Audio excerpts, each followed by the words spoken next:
Oh, it's probably not on. I'm sorry. It's okay.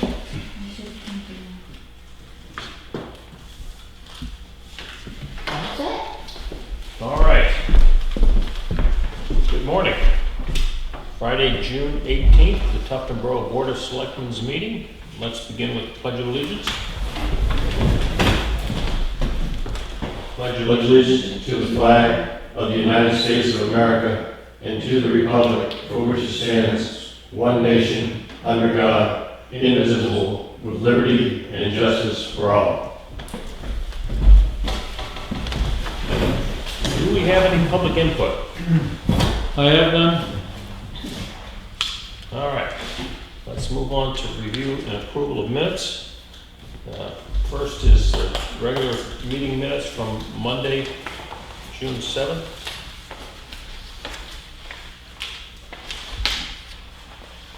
I didn't see any changes. Nothing jumped out at me. I make a motion to approve the minutes of the meeting. I'll second. All in favor? Aye. Opposed? All right. Next is non-public from June 7th.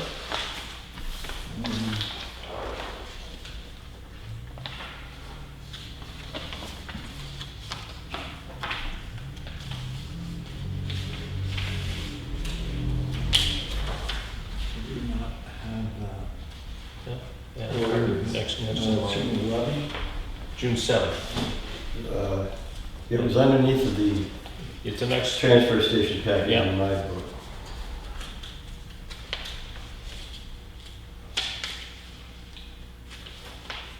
Next one. There it is.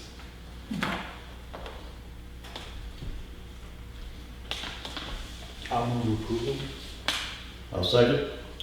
All in favor? Aye. Next is work session minutes from Friday, June 11th.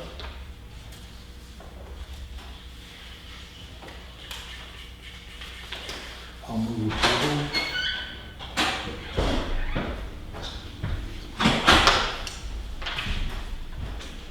I wasn't here. Oh, you're right. Thank you. And I'll second. All those in favor? Aye. I abstain. And the non-public minutes In the from morning, yeah. Yeah. June 11th. What time? Well, what happened? I'll move approval on those. We had two. I'll One second. left us, so Hannah All in favor? is Aye. not on the schedule. Aye. Abstain. You know, like a 10-year-old. Gentlemen. Take 3 or 4. Gentlemen, if you guys want to have a conversation, just take it outside because it's a little bit disruptive. I don't want to stifle conversation, just No. don't want to get it in the middle of the meeting. All right, let's move on to our first appointment, which is with you, Dennis. Sure. Come on up. Push it in a little bit, yes, please, thank you. That sound all right? Yeah, that's good.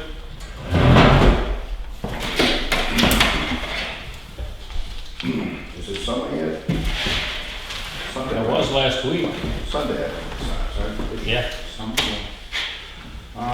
Just first thanking Mark from our commission. He did repair the roof down at the beach. Did a nice job, and thank him for that. We did have a commission meeting last week. Thank God for being there. They are not going to meet in July, but we will meet in August. And if anything comes up, we'll deal with that. Again, thanking Jim Beam, all the boundary lines for both 20 Mile Bay, 19 Mile Bay, and down in the dock there is all in. It was funny because he sent this gentleman to kind of look at the 20 Mile Bay with the doctors. And it's like, the doctors kind of don't want to give that up. So we finally had a conversation, and when are you gonna take and give us that baby? So by the fall, when we take them in, I think that'll be the end of their duties. And Jim Beam is fine. We're taking that over. We did have a couple issues on the boundary lines down in 19 Mile Bay. The metal on both of them were broke. the rebar On the what? on the actual block that they hook up the thing on the both corners, and they were both no good. So he kind of brings something up, but he says they probably gotta look at that and get it fixed. But, I mean, they're all in. They did a great job with the swim lines itself. They were covered with all kinds of mold and stuff. And of course, we didn't put them out last year because of COVID. No swim lessons or no swim teams. So they took them back to their shop, power washed them, and they're beautiful. So I'm happy with that. The new sign is up. I don't know if you've seen it. Right from the Beautiful. road. Yeah, Very nice. Yeah, I think it looks good. They did a nice job with it. The moorings are in. I talked to Kathy yesterday. We still don't have it back from the town of Wolfboro, so, it's been almost 2 weeks probably, right? Yeah. And like I said, the moorings are in. The program has started. The boat is there. They're still gonna put the decals on. They got their dinghy there. The big outward of canoes, they're gonna be moved way to the back of the fence, way towards where they are now. They're kind of like right in the center, and he knows, especially for the concerts, they're gonna move them back. There was an article in the paper yesterday about the outrigger canoes, so. And again, I'm gonna get a lease agreement from him. I'm trying to copy a little bit about what we did with the town of Wolfboro, so I'll have that by next time I meet with you guys. As far as programs go, cornhole went out last week, this coming Excuse me, Tuesday. Dennis, Yep, with respect to a lease agreement with the outrigger guy, yep, if we're gonna have a lease with him as opposed to just a certificate of liability insurance, then I would suggest we get town council to draft that up. oh, okay. Well, he would do that, yeah? Sure. Oh, yes? He works for money. You're not doing just a certificate of liability? So, Okay. yeah, I thought what we needed was just a certificate of insurance. Oh, That okay. shows that he has All right. liability insurance, because I don't think we're leasing him anything. You think that's all we want? I think so. Yeah. Seems appropriate to me. Yeah, Should be easy enough to get. Okay. And you wouldn't have to wait till the next meeting to get that to the office. just insurance from the guy with the outrigger canoes, right? Yeah, okay, As soon as you can get it right to the office. Yeah, okay. Shouldn't be operating without it, let's put it that way. right. I do apologize about signing the thing about the moorings. I didn't know where the line was drawn, and I was filling out all the applications and stuff, and I knew they were rushing to get it in, so a guy did point that out to me, but Yeah. I'll make sure in the signature. So if we're ready to use those moorings and to run the sanding program, we need that lease done Yeah, before we run the sanding program. so did we say they had a meeting of the selectmen? No, before we were gonna check when the Yeah, next one was. yeah. I sent it to Amy on. I mean, I could put a call in over there, June whether it's the 7th. town hall or Yeah, you just may want to follow up with, the rec With director, the- just, yeah. Just with the town manager, that's who I sent it to, Dennis, his secretary.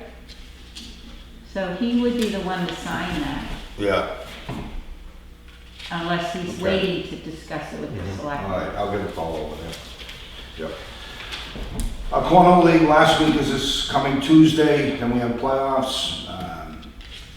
We had a little twist with that. We've got an all-star team from our town, and they're gonna play a home series against Wolfboro. Should be interesting. So we're setting up the details now based on how many people, how many women, how many men. But it's been a good league. People, I think, are enjoying themselves. The bike trail, I'm still trying to get information from the gentleman that we talked about that did the design. He was supposed to be sending me a news release and sample fundraising opportunities, but with back and forth emailing, I still got nothing yet. But I think I really want to get that out to the public.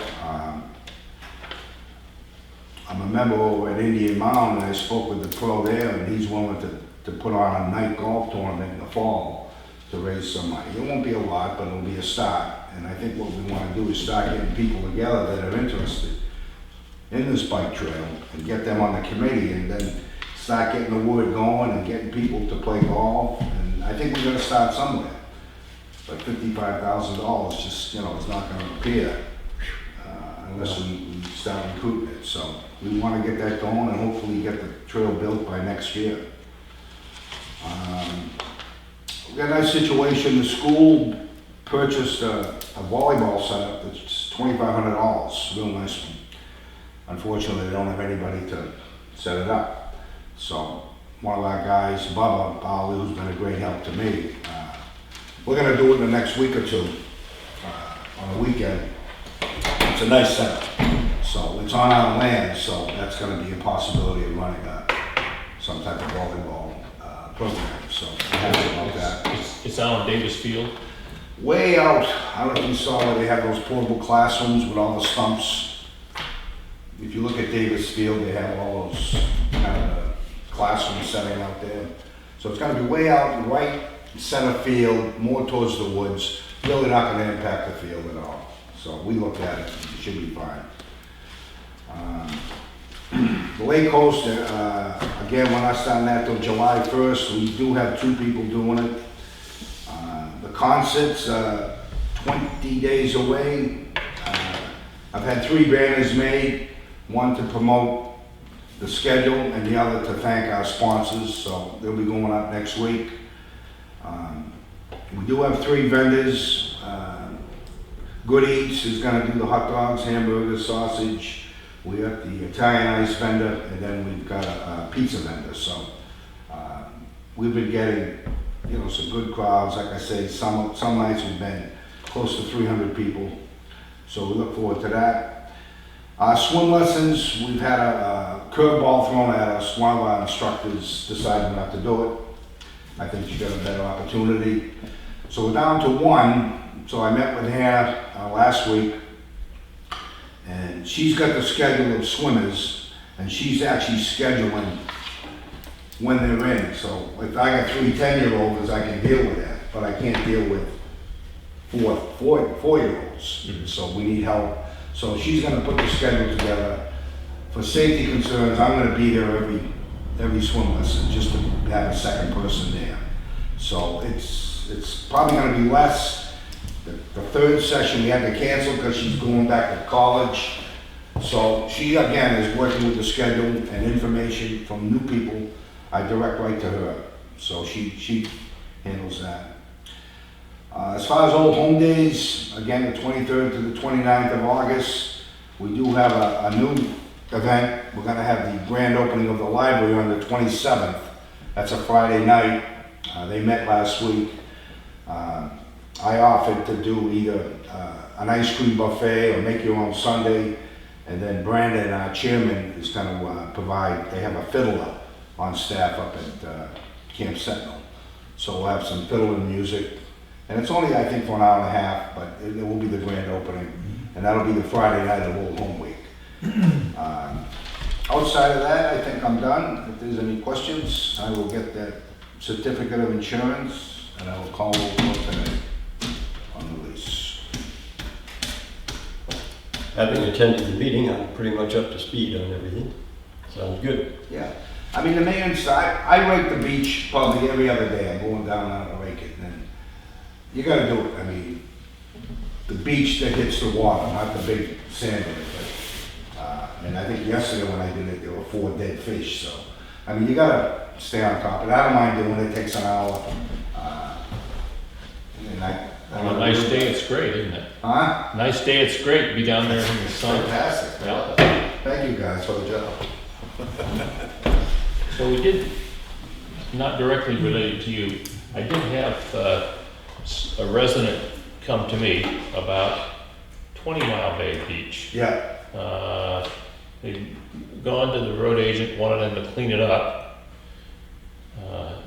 Jim and I talked, and we agreed, we didn't put anything in the budget to include maintenance of 20 Mile Beach. Yeah. Plus, of course, it belongs to the state, doesn't belong to the town. Apparently, for years and years, somebody who was a local resident used to go down and clean it up. Yeah, and there were And- people this year doing it and- across the street. Yep, and he's moved away, and he's not happy with the town, so he's not gonna do it. Somebody else cleaned it up, there's a pile of debris at one end Yeah, that, this resident reached out and said, can we get the town to pick that stuff up? yeah, From my perspective, it just, it needs action by this board. It's something that we would be doing, and probably on an ongoing basis that we haven't done in the past. yeah. I don't, again, it's state land. And they won't I, call I, it a beach, right? huh? I don't know. Yeah, that's what they were saying that when we were there putting the lines in. I- And the one big issue they had, I guess these triangle telephone poles that breaks the ice got loose and it floated and it's right on the beach. So while we were there, the gentleman from Jim's group called Jim and said, could you at least get these big telephone poles off the beach area? And he agreed to that, so I don't know if he mentioned anything to you about that. And I haven't checked to see if they're gone, but it was kind of really in the way. I mean, 3 of them come together like that type of thing. And Who puts it those up? probably had washed up, right? Who puts that up? Nah. Is that from somebody's property or? It must have been, yeah. I suspect somebody probably put them out by their docks, you know, and it broke loose and ended up on the beach. I saw some people down there, and it looked like they were trying to get them in a pickup. The big holes. Yeah, they had a pickup back down to the beach. When was that? Golly, last week, Yeah. I don't know, it was last week. So the gentleman was asking Jim if he could use the poles, you know, so I don't know how long those functions. But, you know, the policy is that we're not gonna clean it. We don't have any. Looks like they had a boat here too. Yeah.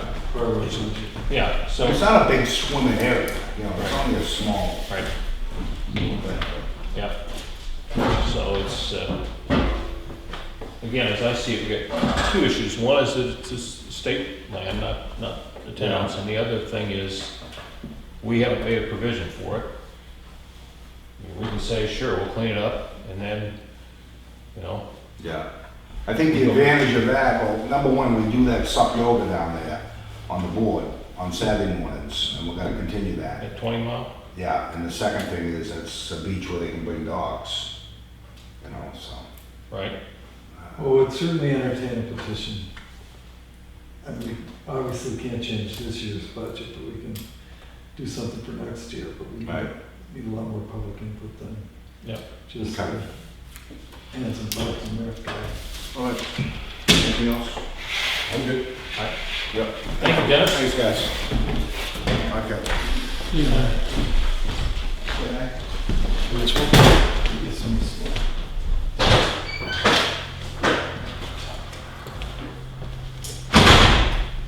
Steve, come on down. You know Howard Shane? Shane, Yeah. He owns that. Owns the brick farm there over 20 Mile Bay. We hold the easement on that. so that's the, He usually accompanies me when I do an easement inspection, and he told me one time that when he bought the place, his lawyer told him that he owned the beach. But he's never, he's never, tried to take an interest in it. I'm just passing that on. He owned the beach? years So- and years so and let's- years. let's look at this of tax listening- card and- Listening to different Yeah. lawyers. Let's look at this tax card and see if When that's the- on there. When the court says you own it, that's when you own Yeah. it. Well, when some lawyer says you own it. I think if he does own it, it would be in the easement. And then the other part is, I would guess that it's part of the highway right of way. Well, it is. They had that big argument at 19 Mile Bay with Judge Moll. I mean, ultimately, the state prevailed on that deal, but we got to keep the beach, as it were. But I don't think that, who was it? It's the guy. I'm just passing that information on. Yeah. There was a Hersey that used to bang around town that said that we owned the whole town. Because the king did it. So. Mhm. Yeah, and he knew the king personally, right? I think he must have been, it was George. Yeah. Okay, 2013, Bob and Marissa Steele contacted us, and Mike Phelps was the chairman then. I think Mike and I are the only ones left that were on the commission at that time, but they said that there was a trail out at Cow Island, and they were asking to maintain it. We went to the select board at that time, and it was agreed that they could maintain it, and they told us to set the conditions. The conditions, we said, you know, you clean it up, but don't dig, and don't cut any green, a lot of trees. And I got another communication from them that the same people, and when we were looking at the Cow Island thing, obviously that trail was well maintained. And they've been using paint markers, which has been hard to maintain for them. And they had a visibly impaired person who asked for something more prominent. So they're asking if they can put up some trail markers, like with these little diamonds. You can buy them, and then use. They've done good research on that, using aluminum nails and leaving space for the tree to grow and push the marker out as it grows. So I told them I'd ask you guys. I also I had the thought of we could ask them to map the trail so the town knows where it is. Yep. And our vice chairman, Steve Cascipio, he knows how to do that, and he volunteered to work with them on that. And then the other thought I had was they could be appointed as trail stewards, and then you would have somebody responsible. You know, we could contact if there's ever a question about it, or they would, there would be somebody with a feeling of responsibility for taking care of that, name on record, things like that. Mm-hmm. Just ideas. Are these folks advanced in age, middle age? I've never met them. Okay. I would guess they're older. They've been there for quite a while. I looked up to see where their lot was, kind of over on the other side. Mm-hmm. Got down over this part. The town lot is up here. Right. I remember several years back, we had somebody mark the boundaries of the easement from the beach lot up to the center of the island. Yeah, it was surveyed Right. a couple of years ago. Right. When we were looking at Cow Island idea, doing a conservation easement there, we did walk the whole trail, and I didn't see any problems with it, and it didn't come close to people's property. There are some extensions that go down part of the island out here where the town ownership is not there, Mm-hmm. but that's between them and the landowners. Yep. So I didn't see any issues with that trail. I know the people who were opposed to what we were trying to do at that time, I remember they made a comment like, this trail's gonna go into your backyards and people are gonna be able to look into your windows. I was at the Island Association meeting, Yeah. but I never saw that. The trail seemed to be well set back from any private property line. Yeah. Yep. I mean, I'm a firm believer that we should promote the public use of that property. It hasn't been promoted. Right. That's where the opposition group comes in. Well, they can propose all they want. I mean, it's an asset of the town. Right. And what I recall is that I want to say, even put a petition together wanting to exclude folks, to which my thought is, maybe we want to tax them for the. Or put a For the- price on it. Exactly, but no, I think whatever we can do, and you and I've had this conversation again, it goes back several years, about raising awareness and availability of this thing.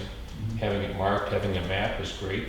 You mentioned appointing them as trail stewards. Is this, I mean, is there some sort of a template there for doing that? I don't know about from a municipality point of view. Most land trusts who have trails, they try to get volunteers Sure, to do it. exactly. And they appoint them as stewards. And they're usually trail standards. I don't know if they have standards for the stewards themselves, you know, like applying for a job. But they're always trail standards. I could look into that. Yeah, we should probably bring it up when we go to the island again.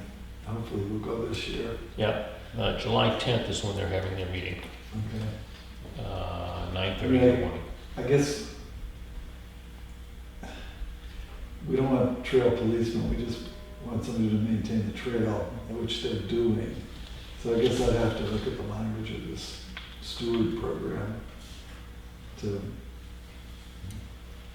you know, we're gonna start setting regulations about drinking and all Right. that sort of thing. Trail stewards are not into regulating the use of the trail.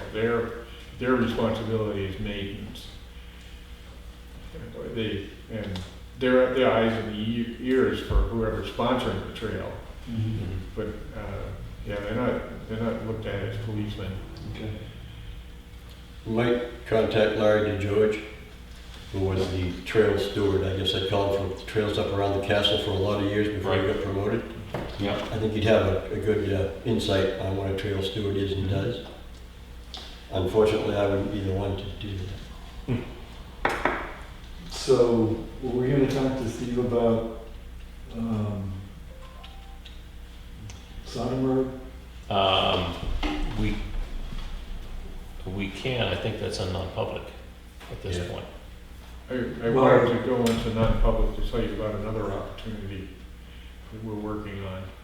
Okay, well, I think we can talk to the extent that the warrant article empowers us. Yep. So we have a warrant article that was voted on in May.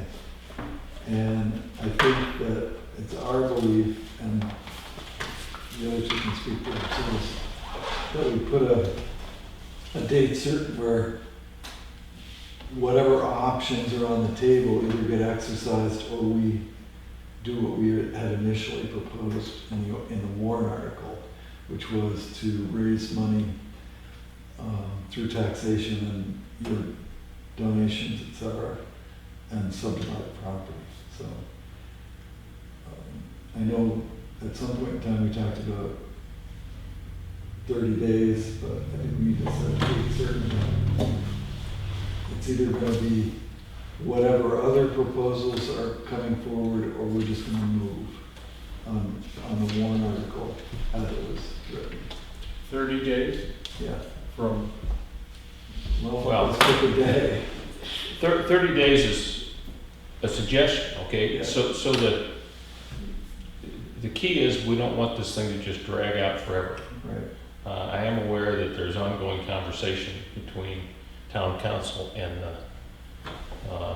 the other parties at this point, but I think we need to keep it moving to conclusion.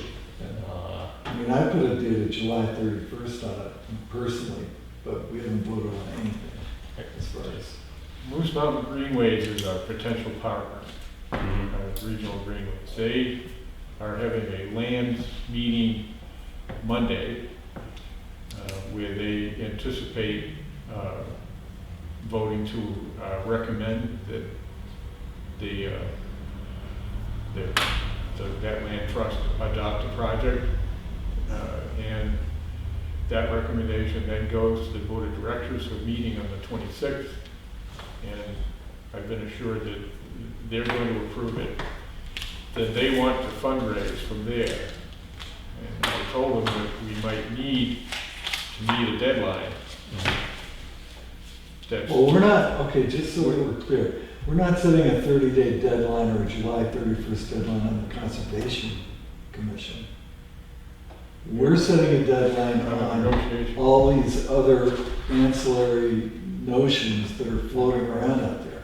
If those aren't solidified with cash by the end of whatever date we set, then obviously you're gonna have to go through the fundraising process, et cetera, but we will from that date forward only be looking at your deal. It takes us a year to close on it, it takes us a year to close on it.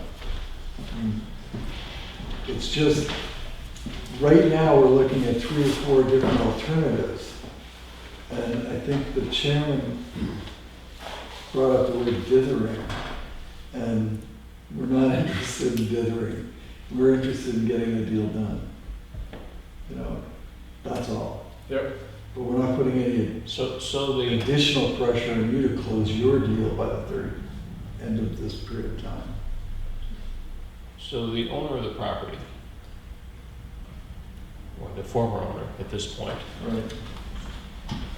has a long history of not being decisive on anything. And we just need to get beyond that and get this thing. She is gonna benefit in the end when this thing happens, okay? And to have it just drag on forever is not. I was just reacting to, you told me might need to have the cash. Sooner rather than later, Yeah. yeah. So it could be sometime later with Moose Mountain. Mhm. I'm also meeting with Tufro Land Bank on Monday afternoon. And they could be a bridge Mhm. source of funding in between. Mhm. So, and there's a third source. Well, so once the agreement is in place, once the direction's set, if it takes, there are things that have to happen from then to when it would close. And how long the closing could or would be delayed, I don't know. I think the potential delay is getting a surveyor to survey out that lot. Could- All our real estate business is going on. Could be. We can't control that, but until we have the piece in place and we're moving in that direction, you know, the clock is not ticking, Right. right? Yeah. So, We're a scalar at this point in time. what's that? Scalar, Yeah, having velocity and mass and space with no direction. right, exactly. Yeah. Okay, Great. so, So you how do want you want me to proceed to Cow Island? so you're, I have no problem with putting up the trail markers. You're gonna do a little more checking on appointing the people as stewards, right? Okay, and we'll get a Trail map going. Yeah, Perfect. yeah, Okay, good. I'm in agreement. so the only other business I had would be maybe 5 minutes of non-public to inform you of an additional project we're working on. That involves So- land acquisition. I'm gonna, It's gonna be a while. well, yeah, if you were able to get through everything else, it's gonna be a long time, because we got a long agenda today. We can go into a brief non-public right now, and, 5 minutes? yeah, Yeah. I was gonna take more than that. yeah, all right, and we'll go use the side road. I make a motion to go into non-public. For Uh, whatever reason. Yeah, Yeah. Is it legal? 91A:3.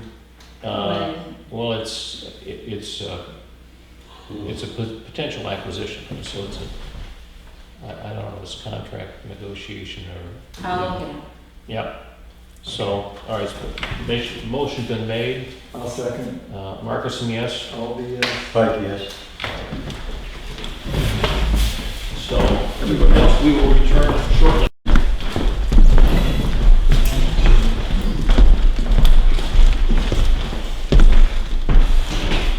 Did you get called yesterday? Hey, Jim. I- Hello, how are you? Yeah, Good, how you doing? Not too bad, thanks, you?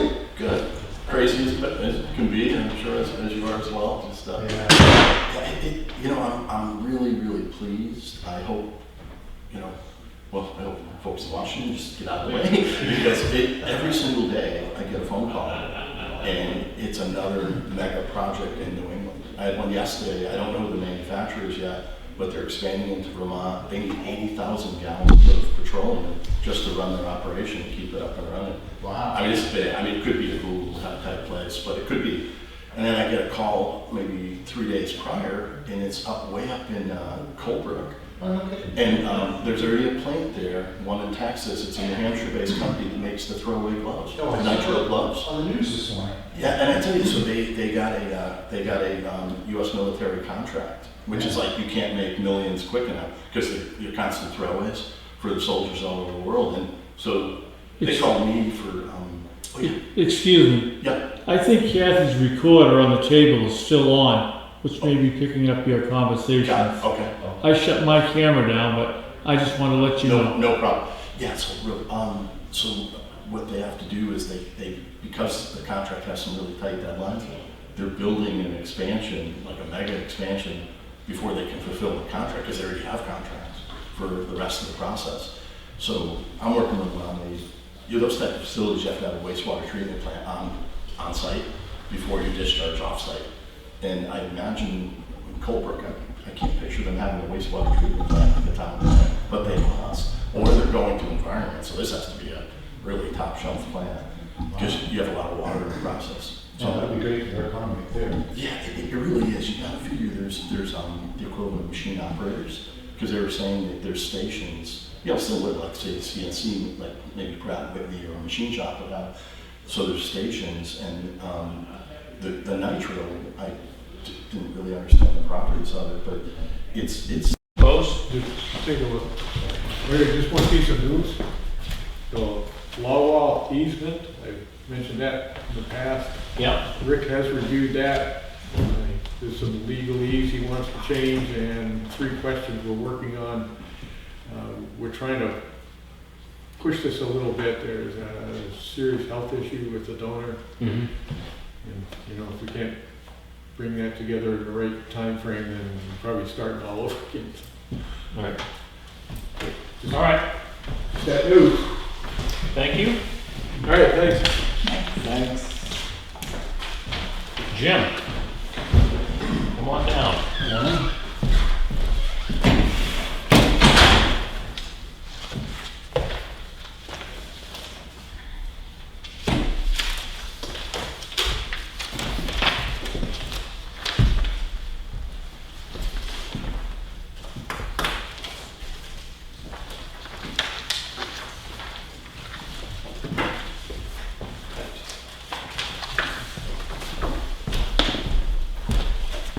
Thank you, sir. So I'll start with the update.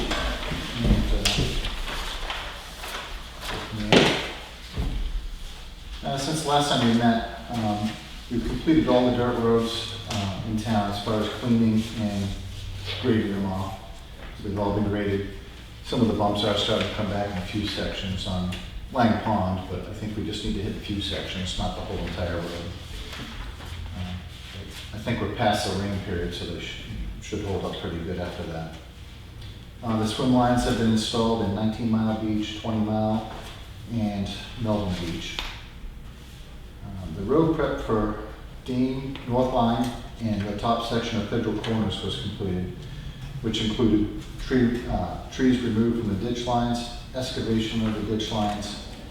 A bad section of the bottom of Dane Road was cut out, removed, and excavated down about 18 inches deep, removed the soft material, and then gravel was added and compacted.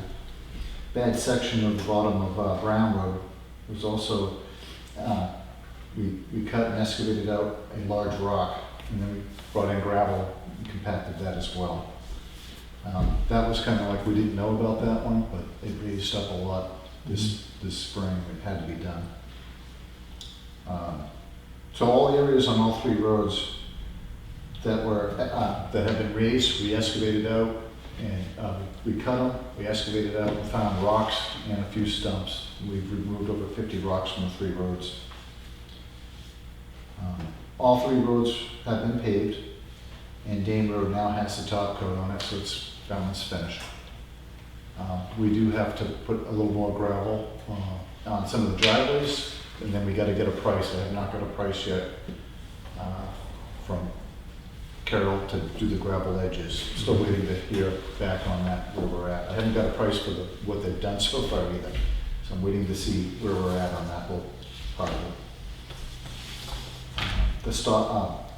The line striping crew has been through, and they striped all the lines in town. It was more expensive than we thought, so we weren't able to do anything extra, but we had enough money to do what we normally do. Are you striping Dane Road? No, that was not on our plan. So you strike Sonnet, Federal, Union Ledge Wharf. Hill, Yep. Union Wharf. Union Wharf, And Durgan. Sorry. Yeah. Those are the normal ones that we do. Right. And we did those, but they came in. And we talked about we were gonna do Tucker on Neck this year, but no money. Correct. Yeah, and I think every town's in the same position. I know that Osby said, just Yeah, I pay, noticed they didn't do Chippewa Road. yeah, they said they were gonna do as far as they could, and when the money ran out, that's where they stopped. So that's what they did. Potholes on several roads around town have been filled with cold patch and compacted in. And, Do we have the capability to hot patch? hot patch? Yeah. Not really. I'm not sure if you mean by, we get Well, cold patch is just out of a bag that compact. correct.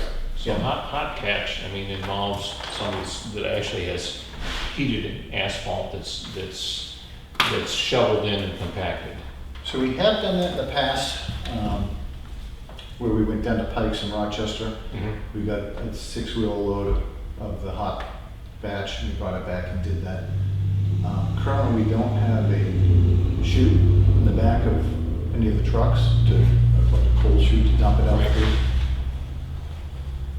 But I suppose we could add one. I don't think it's a big deal to cut one in and have it. You need to roll it as well, though. Or sometimes if it's a small enough area, you just spray the bottom of a compacting plate and run the compacting plate over it. Yeah. It will do the same thing. We've done that The before. hot patch is a little more rugged than a cold patch, right? Yes. I'm just asking, I don't know if that's something we make sense to pursue. Obviously, there's a little more expense involved in it. If it's Well, more there's durable. areas where, the roads are just gonna start coming apart if you don't do something. Right. There are some bad areas. We have subbed that out in the past to a smaller company that's all they do. Mm-hmm. Either they don't do driveways or roads, they just do patches. And they actually did recently the patch for us where we dug up on the bottom of Dane Road. Mm-hmm. So we're hoping we're gonna save a little bit of money from that, having them do it as opposed to have Carol do it. They also did the patch for us on the bottom of Brown. Pretty good sized patch, but they're not cheap. They're still fairly pricey to have come and do that. I think it was like $4,500 for them to come and do those 2 patches, which they did in a day, and we prepped them for them. Mm-hmm. I do have a guy that works for me full-time that used to work for Pike Paving for many years, and he's very capable of doing stuff like that, so we could do that ourselves if we want to probably add a cold chute to the back of the town truck. It's something that we could look into. I don't know, I'm just floating it out there. Well, I know we've talked about it a few times. Yep. My crew and I have talked about it a few times. I think we'd probably save the town quite a bit of money if we did that. We can even rent a roller. Those are easy enough to get. Mhm. Yeah, you've got grass growing through some of those cracks. I mean, there's a point at which it's not gonna last another winter or 2 winters before. I mean, when are you gonna do Ledge Hill Road again? guess that's one of my questions. Well, I think that's a discussion that we all have to decide, you know. Right, but Just if the next. we're pushing it out 2 or 3 years, I think we're gonna have some real breakdowns, especially up on the top, where you can see in the middle it's cracking up quite a lot. It is. And if we It's can getting wider. patch it, you know, maybe get another 2 years out of it or 3 years out of it. So I think. Yeah, and as bad as it may be or become, Shirley Way is still much worse. And those people are screaming, and guess what? They're taxpayers, right? Yep. And some Get people it. in that road. Yeah, is that's no poor trick. shape too, that's Yeah. a very poor shape. Yeah. It deteriorated a lot this year. And I think you can look at that as a descending order of priority. If you look at just the traffic count, and the neck has got a whole lot more traffic than Shirley Way. Yep. And Ledge Hill Road is gonna have a lot more traffic than either one of them. So if you wanna, so the traffic is gonna wear the road out. You wanna maintain some balance of usability.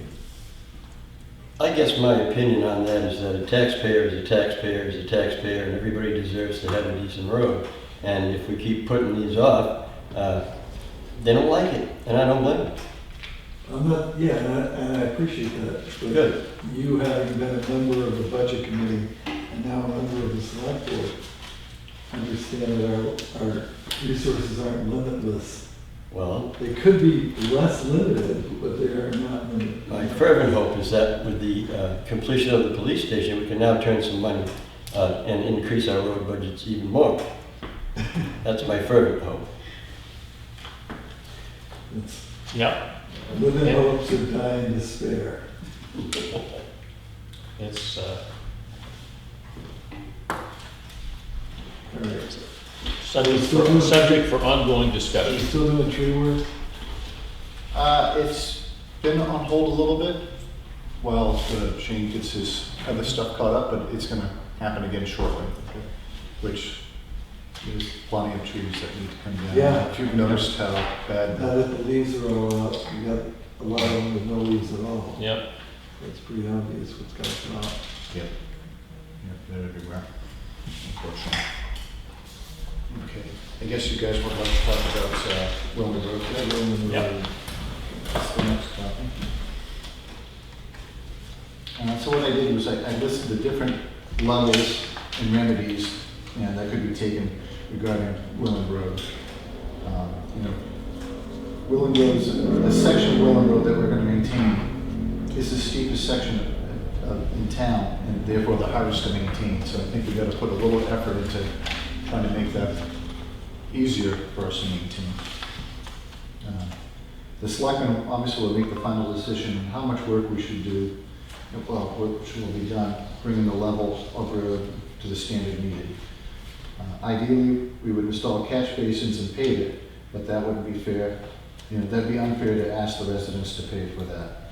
Therefore, my price is based on what was discussed when the selectmen and myself when we walked the road. That's what we're gonna base this on.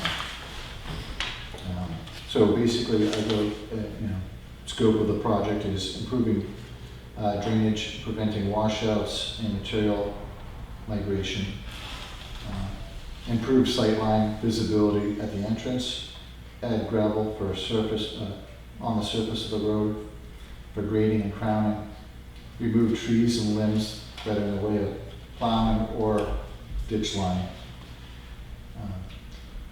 Widen the narrow section of road to set the ditch line back. Remove rocks and stumps that can damage the plow wings and motors on the sides. So I basically tried to break out what I thought we would be doing at the entrance and put a price to that. And I did that as well. At the top of the hill, when you go down towards the turnaround on the right-hand side, that section needs a ditch line. The two culvert crossings that need to be replaced. Is there one too many zeros in the two culvert crossings? I hope. Yeah. When we got to that, I was like, whoa. I'll put a bid yes. in for that. Yep. Those are some pretty hefty culverts. Yeah. Yeah. $95,000. He's just seeing if we're paying attention. Yeah, right? No, but there is ledge in that area. We've already tried to excavate up the ends, and we know that we've got ledge problems. And that's why I think they are where they are Mhm. already.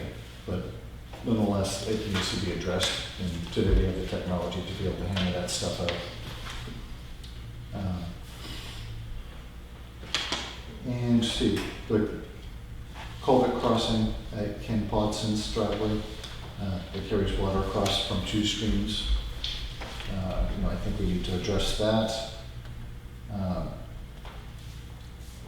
We need to add more gravel to the top surface.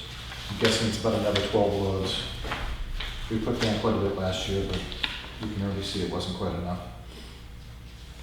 I'd like to also remove the banking along the roadside. That kind of sticks out in front of Pete's house a little bit. If we could fix that area, I think that would help straighten the road, and it'd be a lot easier for plowing for us. We have trees that need to be removed that are in the ditch line, and some of them are actually just dead, and or about to be dead with a hollow. There's a bridge repair.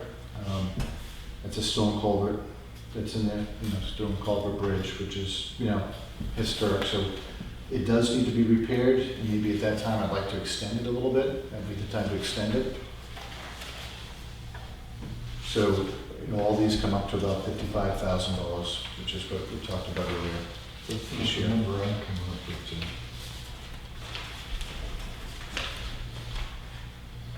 I'm coming up with 66 or 73,500.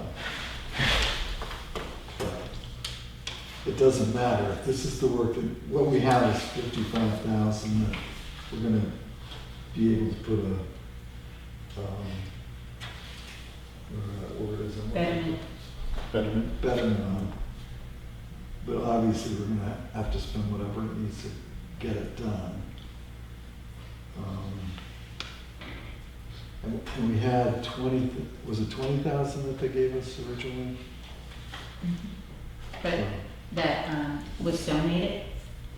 Oh, that part was donated. We reduced that Yeah, last no, but year. I'm just looking at, the total amount of money coming towards a project and then how much are we spending on the project? So, I just re-added them up and it's 55,000 is what I'm seeing. Really, what, I've got something wrong with So, this.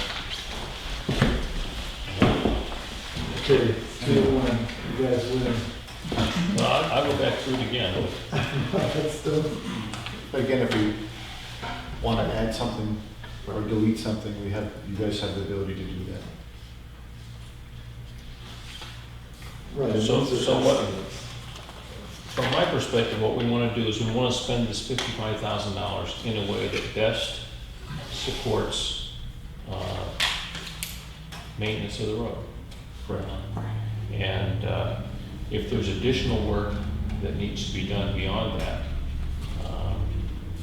then that's, I guess in my view, is something that we work into the regular maintenance budget. Either this year or going forward. But, so, we're set to do a betterment assessment for $55,000, to do $55,000 worth of work on the road, that were things that we identified as needed to Help with maintenance. to help with, right, Plowing yeah. and mowing. And, again, anything beyond that falls into regular maintenance budget, in my view. So as we do this, it's the most important $55,000 worth of work that we want to get done as part of this. Well, given Jim's scope of activities,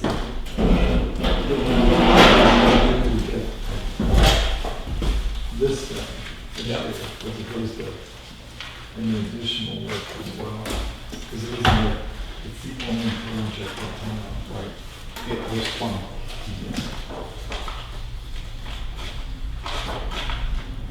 I'd like to say thank you for this detail.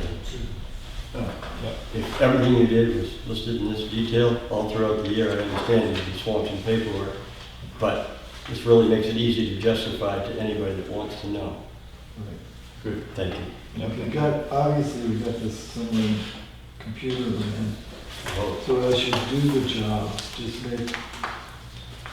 make note of it so that if we're asked, we can justify the expense by action, which is done. I try to break out Yeah. the detail on everything we do. So, and, you know, I guess I would suggest that as you invoice to the town, if we separately invoice this from the regular work, that it makes it much easier to keep the project, because it is a separate project. Is there a separate budget that, Yes. budget line? So normally I do break them out to the budget line. Right. So Right. Would it be too onerous to have a separate invoice prepared that just addresses these things when you do the work? Well, you have to notify Diane anyway when you do like Right. paving. She has to bill it out against the paving warrant article. So this would be the Yep. same idea. Right. So what we do is, when I do my bill, I have to put it to one of the account numbers, and we write the number on top, Right. and it's easier for her to bill it out to. Mhm. So just get with her and figure out a number system or whatever. Yeah. Cool. There was one more thing that we do have somebody that's complaining about their driveway off from Dane Road that comes off steep. Their driveway is paved, Mhm. and it is lower than the road, significantly lower than the road. They did pave it out, but I think we'd like to see it longer taper, which, now we're kind of getting out onto private property. I don't know how you guys would like to address that. But So, when you say it's steep, I don't know what that means other than, the bump down or something, I guess, coming off the road. Right. We raised the road in some areas that was problematic, correct? Or that was not particularly an area that was raised. I think all we did was really just grind it. Mhm. It was ground, and then we had a base coat, and then a top coat has been applied. So it has 2 coats of pavement. Sometimes it does pick it up a little bit though, when it gets ground up. Not a lot, but it might pick up a few inches. So have you gone and seen them? I have seen it. The road, I'm guessing that the driveway's always been a little bit lower, significantly lower than the road. But now it's really pronounced, I guess, when you see it. There's almost a couple feet difference, I'm guessing, between his driveway and the road edge. And he is a motorcycle rider, from what I understand. I think when he gets out there, he has to stop because he doesn't have good sight lines. So maybe some of the sight, the trees could be removed to open up sight lines, but he stops and then he's on that steeper section. It's not very easy for him. Well, I don't see the issue of working on somebody's driveway at a transition as being an issue. Or putting in a private property, and if we cause a problem, we have to fix the problem. But if it's just personal preference, I guess If you'd like to see it, can certainly look at it. It's number 59. That was 59. Yes. Being a motorcycle rider, I do understand what he's getting at. If he stops with his front wheel on the high section and his rear wheel on the back section, the ground's a long ways down. Yeah. That's you really have a, legs. Yeah. it's more than 1 0-mile-an-hour wipeout because of that. Yeah. Yeah. do you want to take a look at that guy? I will.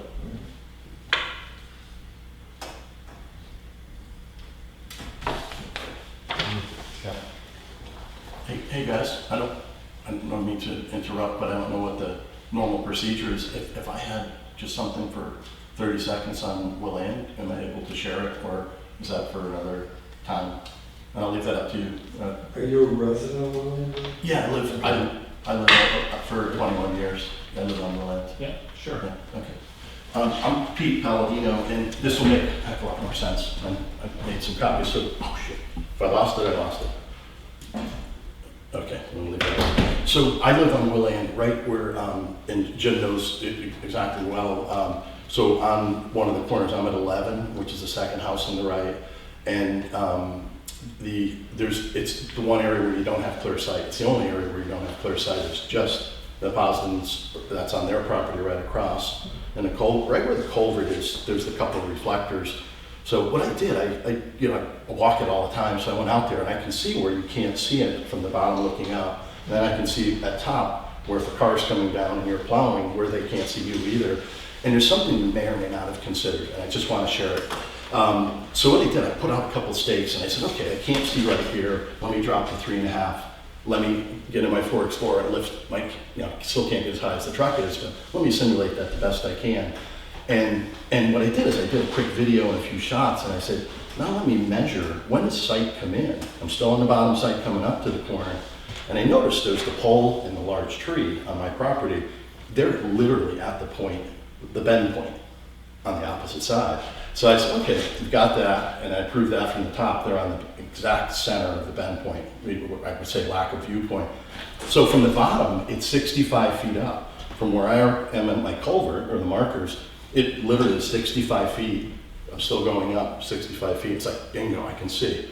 From the top, when I'm 100 feet back from the bend, it's only 25 feet of driving down. I can see. I can see for the first time. I can see an automobile. I certainly can see a truck. Mm-hmm. So there clearly is a blind spot, about a 65-foot move, about a 25-foot move. But there's one common denominator. It's the bend on the opposite side where there's a pole and a tree. And my thing I wanted to just leave with you, share with you, it may not have ever been considered. I'm willing to buy it. I'm willing to put money in the fund to buy 4 of them. These are about $500, $600 a piece. I did some research. Is these non-breakable mirrors. They work. Here's one. And we're talking about pulling a pretty big embankment down on the Boston side, about a dozen trees, 10 to 12 trees, or 10 to 12 trees. Just want to pass that out there, just for open consideration. The other safety things, I 100%, the stone culvert's kind of a stone thing. That's been tested. I've been there 21 years. GPS used to send tractor trailers up there because they were trying to get to the general store. Mm. So that thing, for the first 5 to 7 years living there, when all the GPSs were sending people on the wrong roads, there were tractor trailers going up to Skip and Abby's and trying to turn. I don't know how they did it half the time, how they turned and came back down. So it's been tested. That thing is historic. It isn't going anywhere. I assure you it's been tested. You want to extend it a bit. And so I'll shut up now. I didn't mean to interrupt everybody. Okay. But I'll leave this behind. I put it out there for consideration. I'd be willing to buy it. If there's concerns about, well, what if Pete sells his house and move? I'm sure I'm not. I own 14 acres behind it. I'm here. I'm not going back to Connecticut. Let's put it that way. I've been here for a long time. I would be willing to also put money in a fund for the next one. So let's say the lifespan is 7 years and these are 10 years. I just want to try to take it easy on everybody in the taxes wherever we can. That's all for the 10 years. And it's not all about taxes, but this really would work. There's no question in my mind. As long as we make it big enough and put it up high enough and pick the proper point. Okay. Thanks, guys. Cool. Thank you. Thanks. Wait, let's got a couple, put this one right together.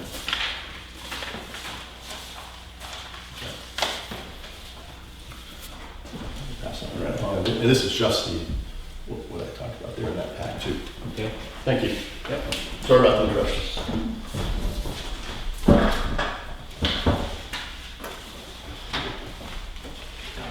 All right. So, where were we? Well, I think we're at the point where, if you need to add, I believe we can do that. And maybe we need to meet again up there. I don't know if that's something we'd like to do or whatever. We can discuss the final options. Well, I think this is a good list, and I think ultimately, given the invisibility of things under the ground, that we're going to end up meeting there a number of times probably during the process to see what we want to do about lead and that sort of thing. Yeah. But just the hard part to put a number to. Right. Is that a pun? That is the hard part.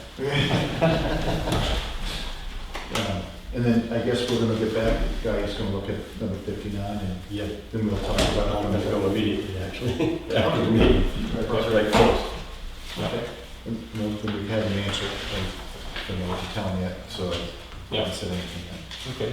Well, And we'll I look know, in. I know the guys shy about certain things, but Shirley Way did come up earlier in our meeting here.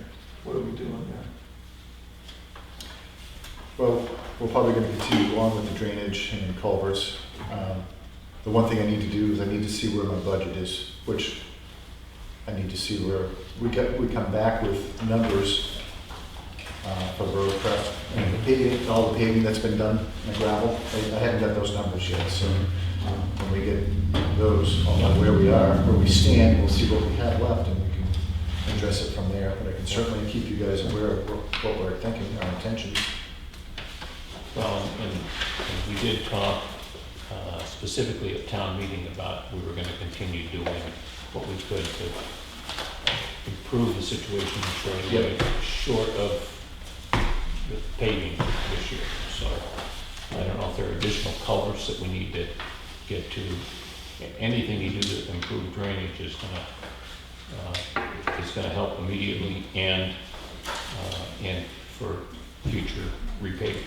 Yeah, and last year we did do a few patch spots where the paving was bad, and I'm sure that we may need to do that again this year as well. Okay. Great. So we did have the question on 20 Mile Beach come up, and it's come up several times.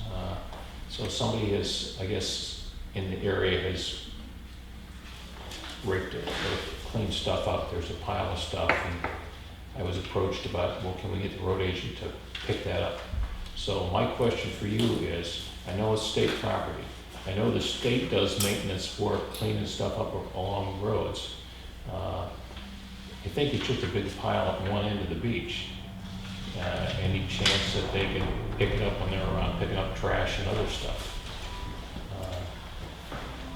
Yeah, I think that's something that we could do, hopefully, if it's already raked, and we Well, just come down with the no, back. so I'm talking about the state. You Oh, the have a state. relationship with the local garage, right? I do. Their trucks are out, you see them out picking up stuff along the roadside and that sort of thing. It's not a huge amount of stuff down there. It's just,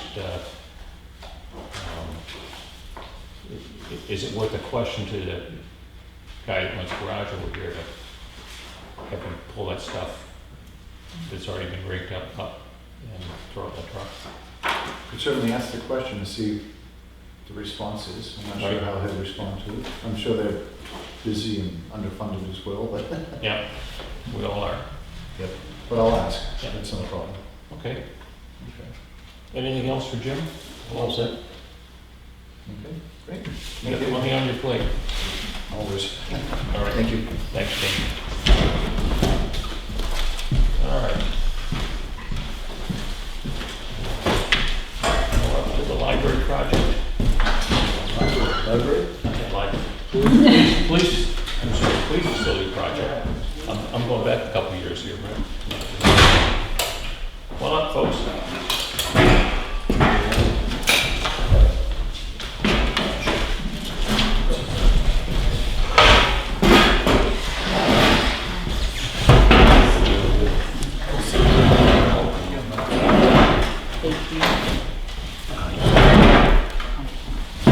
Good morning. Good morning.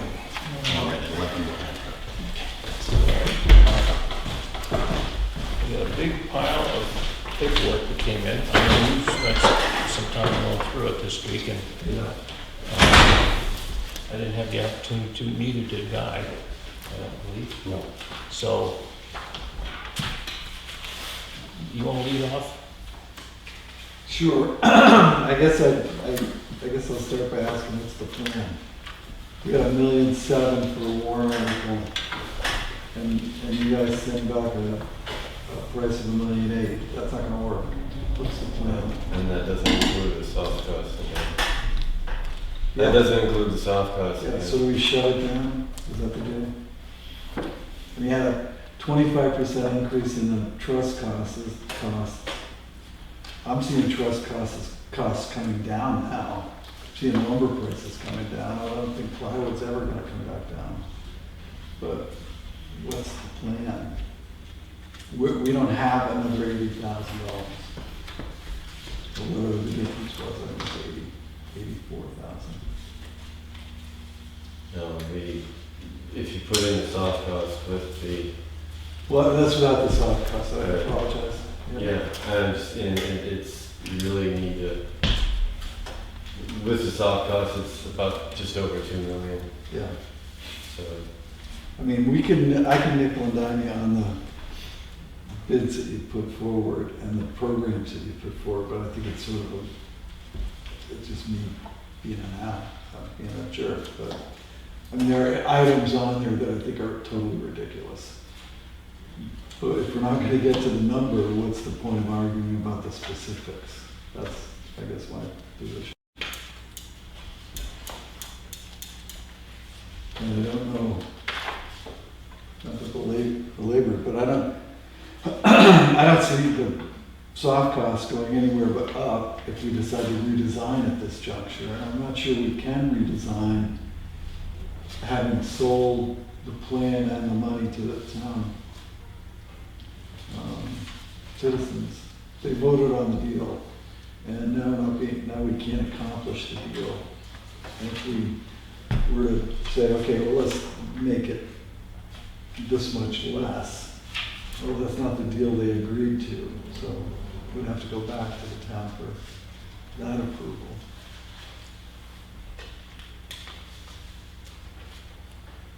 I think it's just a difficult time of the economy as all the pricing has been put together. It's just at the height of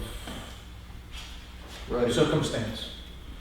And I personally think that there's inflation in pricing that a year ago, post-COVID, it wouldn't have been the case. And I can't think it's going to be in a year's time, but I have a suspicion that things might look different in a year. But the question is, is it going to come back down to where it was post-COVID? I doubt that. But probably somewhere in between.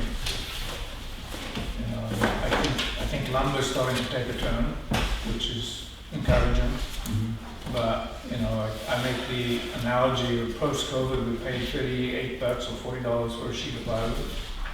Now we're paying $100. Even if it comes back 50% and it's at $60, it's still almost twice as much as what we were paying for it. So the point being is I don't think things are coming back to where they were, but they clearly are. But if you look at the gross project as opposed to specific items, I mean, I could foresee a revisit in October that might be priced significantly different than it is today, just based on what I'm looking at. Yeah. I mean, the lumber futures are dropping and supplies are coming down. But I'm not quite sure what that time frame is. Is that 6 months or is that a year? But those are going to hit the marketplace. They're coming down at the futures. That's where they are being predicted that when's it going to hit the market, and it's going to have a lag time.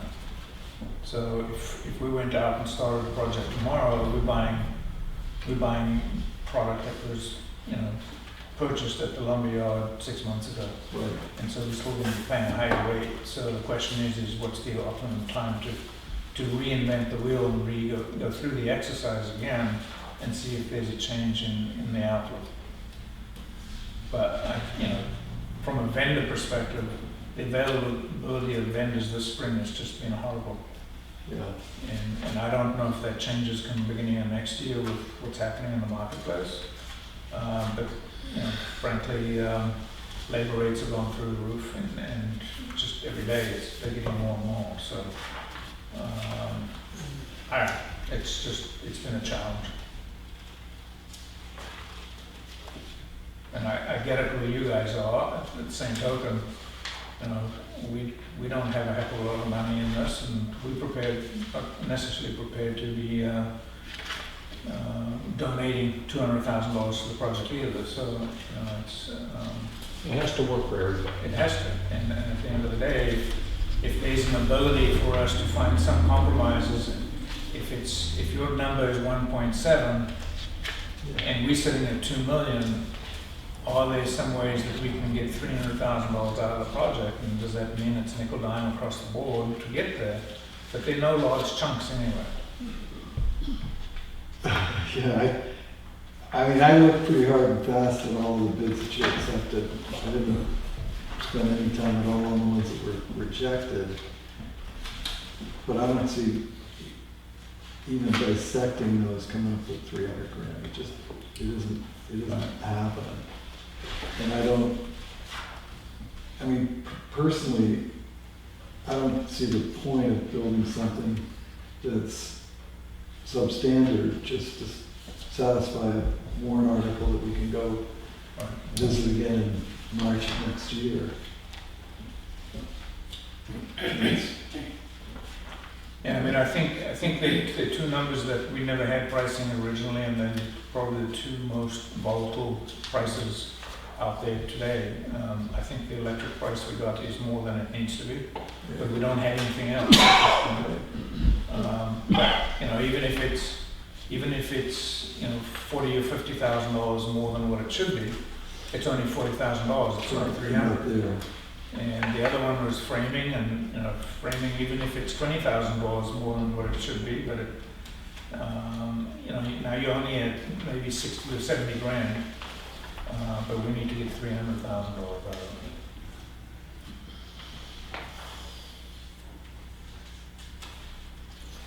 The electrical engineer thought that there was about 100,000 overs on the electrical package, but that was significantly.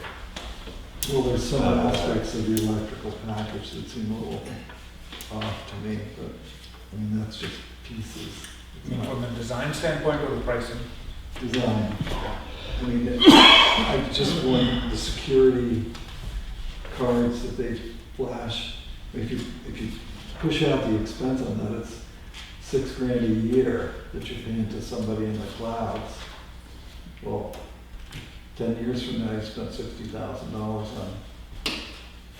you know, something that you could get Santuccio to print you up some cards and do it manually on this end, just store it internally.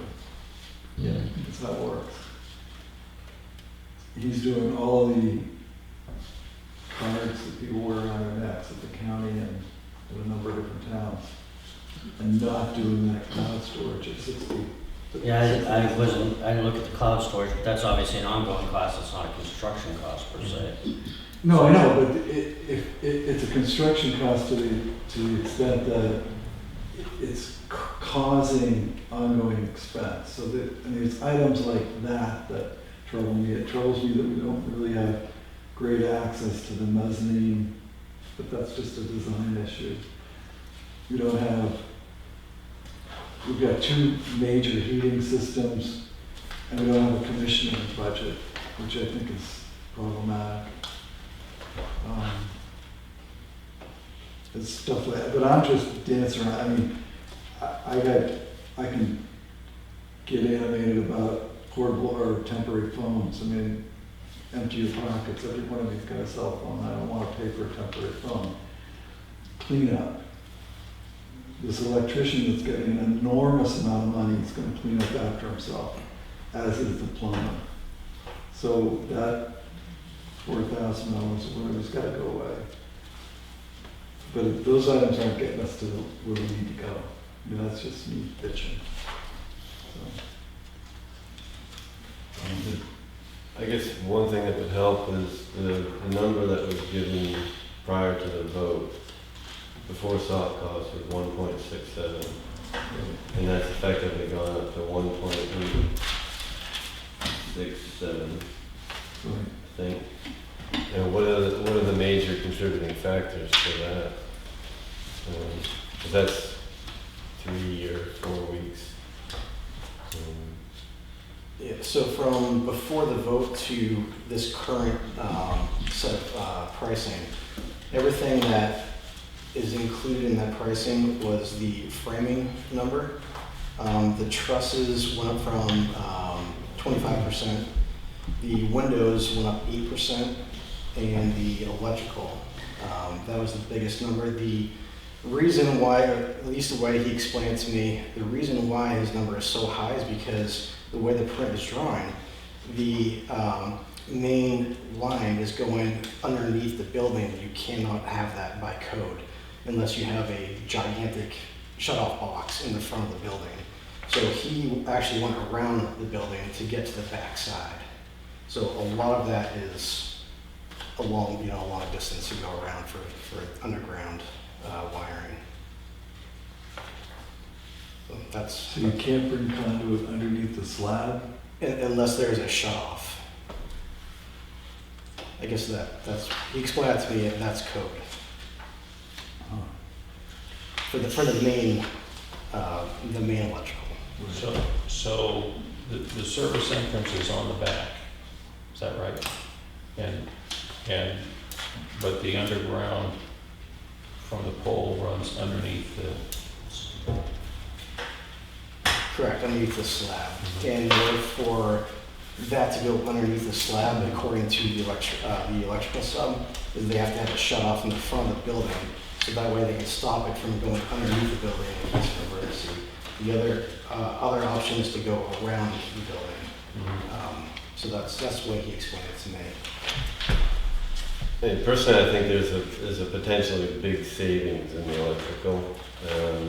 We could, with the electrical engineer, we can work with the sub and get it to something that I think is probably more in line with what it should be.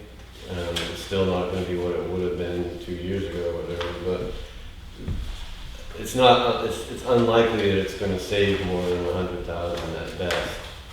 So I think if we can accept that we can work on that and bring that one down, we're still 25% increase on the trusses.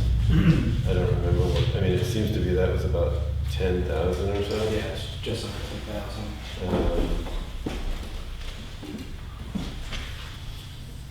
The two numbers were just under 200,000 different. So there's let's say another 80,000 or so that it's gone up since the pre-vote number. So I had a couple of questions, concerns. One of the things I noticed on the estimate, you had 6 months for everything. I thought it was 8 months. That's gonna change everything that you bid by month. Yeah, so that's a concern that I had as well. Originally, before this whole price increase, we had it at 24 weeks. And now we are seeing the suppliers struggling to get material. So that's a concern that I have as well. So if we don't get everything on time according to our schedule, then we're not gonna get that 24 weeks. But I thought Phil had told me it was already stretched out to 8 months already. The original proposal for the CM, Cogville had 6 months, but then you did, at some point shortly after that, bump it up to 7 or 8, I don't recall. I think there's sort of the pricing is based on a certain time frame, but there's also a commitment for completion date, and so there's generally some time added for unforeseen things or things that carry on. So the pricing is based on a certain time frame, but a completion date, you asked her, so by what time will you be done? And so there's generally a little bit of additional time added to the back end of the project for those unforeseen conditions that get added. It doesn't equate to the same. The two don't equate to the same thing. One is time frame and one is dollars. No, but your cost and your estimate were based upon being on site for 6 months. Correct. If it goes to 8 months, everything goes up from your estimate. Your estimate that you just did on 6/11 was 6 months. Right. So right now, we're basing it on a 6-month anticipation. So even this could be low. We only Well- got 7 days guaranteed on your trusses. So, All of the lumber pricing is only guaranteed for 7 days. Some of our subcontractors are only guaranteed their price for about 2 weeks right now. So as of the vote, we haven't gone back out to the subs that we received the pricing, so those prices could still go up a little bit as well. It's just a really crazy time right now. There's also, I think, I had a question about the framing. Because, well, so in the framing, in your estimate, it's talking about using a panelized system, which appears to be for exterior walls. Correct. You did not seem to put materials in here for the interior walls. It is going to be light gauge framing. It's a lot faster. The drywall does everything. And Metal stuff. yeah, Metal studs? yeah, Okay, is that in here? that's in the yeah, drywall. live in there. The metal studs. It's on the division line, it's part of the drywall. Okay, so it's in the drywall as opposed to the, I mean, that's another issue, that there's no temporary heat. And if you keep pushing this out, you're gonna need temporary heat of some kind. You certainly want the heating system turned on until the drywall's up and running.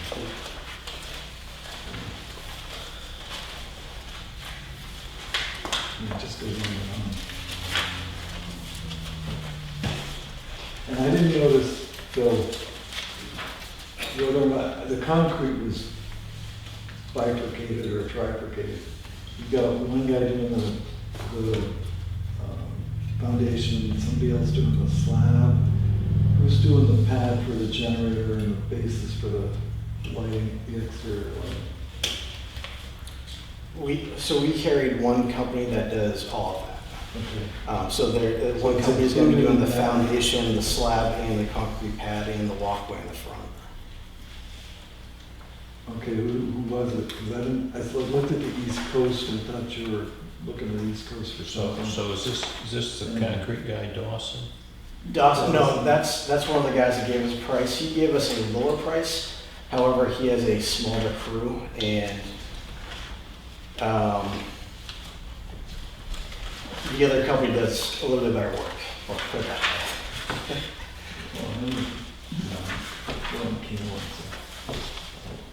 Biting my tongue. So you've got one concrete contractor that's doing everything concrete? Correct. Because that wasn't, That's included in the site, on the site. But I didn't see those bid in here anyway, so I didn't, they were.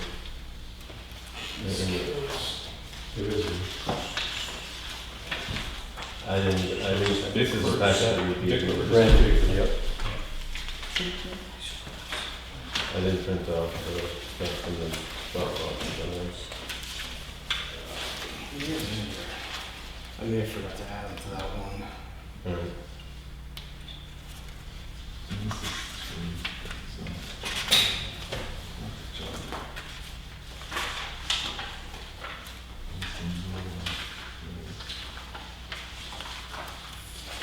Slab. Yeah, it was that, you didn't send the actual quote, it was an email.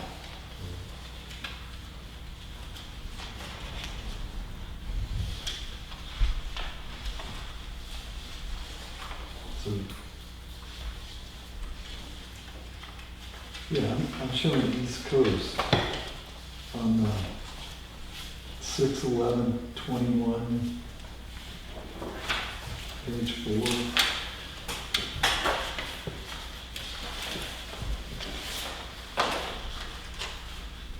yeah, it says East Coast. Yeah, it's definitely in the budget. It's just, Mike had handed me all the bids last week before he put them up in the Dropbox. I didn't print them off from the Dropbox. I think some of them in the packet he gave me Let's see. weren't weren't in the package that were on the vote. This is Randy Pickford, is that it? Correct. Yeah, he sent it, it was just a simple one-page email. Yeah, so what's Randy Pickford cost? 76. 77 essentially. Yeah, the two together. Okay. 4-inch slab and then a foundation wall. And then with It's the, not, I don't see anything else though. 7,000 for the walkway, so it's 84,064. Okay, that's on this, Not for the generator? No, it may have been on the second page. I cut it off the one page and probably didn't realize that was in there. So is he doing the panel for the generator? Yes, that's in the walkway.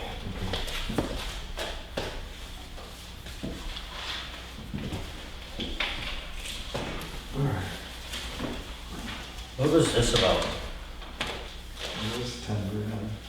Oh, that's the spec. That was supposed to be, get pricing on the wall in the holding area, Yeah, so you could spray everything down if needed. yeah. It's a waterproof, You can put it on your boat. yeah. It was before the processing area changed to block work. This was the spray on waterproofing for the cement board buildup, Got it. but then the block work became more cost effective, so we switched over to that. Okay. That's just a whole little from an earlier spec.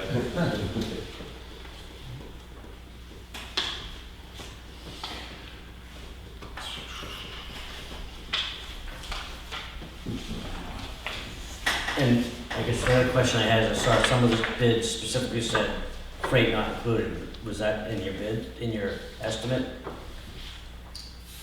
Freight not included. Yeah, some of the bids for some of the stuff said no, freight not included.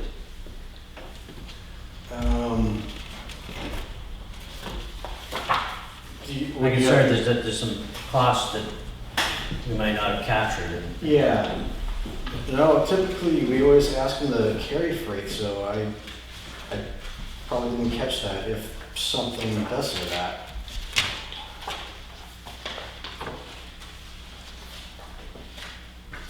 It'll probably be in the specialties.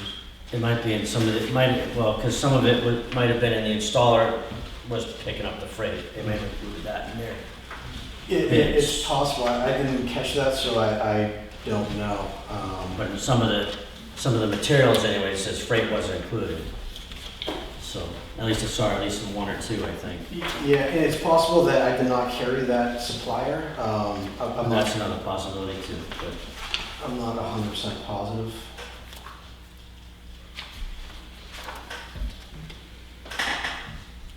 So the interior walls are metal studs? Okay. Yeah, so the drywaller puts the interior studs in there, and they all come with holes already, so Right. it saves a lot of time. Familiar with they are, Very much nothing faster. else. There were some bids that included 2x6s for interior walls. Um, Some bids included 2x4 and 2x6s. Yep. And, which made me scratch my head as to what the actual plans were calling for. 2x4, 2x6, which is it? Because specifically like Sear, spec everything with 2x6s, and I don't think you want your framer ripping down 2x6s to 2x4s. Yeah, so the 2x6s, he doesn't do panelized Sear. So they don't do panelized. Middleton is the only company that does There's panelized exterior walls, but Correct. So he has it priced out as 2x6 loose lumber instead of a. But even the interior walls were spec'd as 2x6 by their bid, so either they misread the specs or something, so that's, Typically, wet walls, you have plumbing in them, yeah. at least when I build them, we do those in 2x6. So some of your interior walls may actually be 2x6. Right, there was one person bid out with 2x6s and 2x4s on the wall, so I just kind of was looking through that going, which one's right, you know? And then I thought metal made more sense to me for non-weight bearing interior walls anyway, so. The Elite wall system in finishes carries the metal stud, Yeah. and that's the one that was in the budget.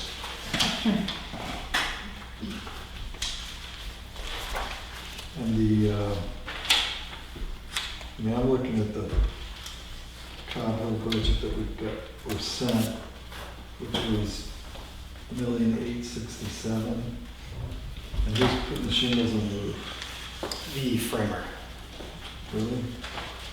We have it, so we purchased the shingles and the framer will be doing the exterior panels, the panelized walls, the trusses, putting the plywood on the trusses.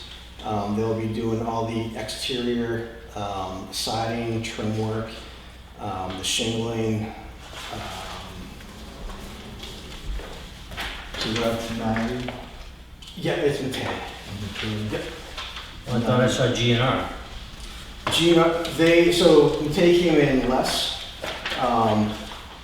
So that's the way we decided to go. He's already going to be on site. GNR. Says on this GNR. Yeah, and Jerry and I reviewed this yesterday, and I screwed up, and I didn't take them out. It's Matei doing the actual work. So I changed that on this estimate.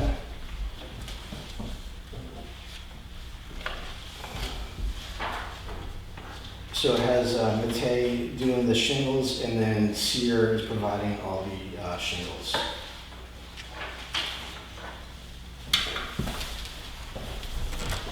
Print it out.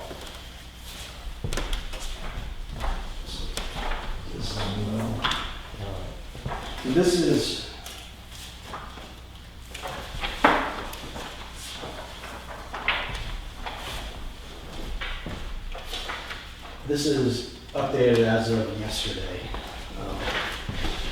And the only thing that has changed between the one that you received and this version was just the shingle, the materials for the shingles. So,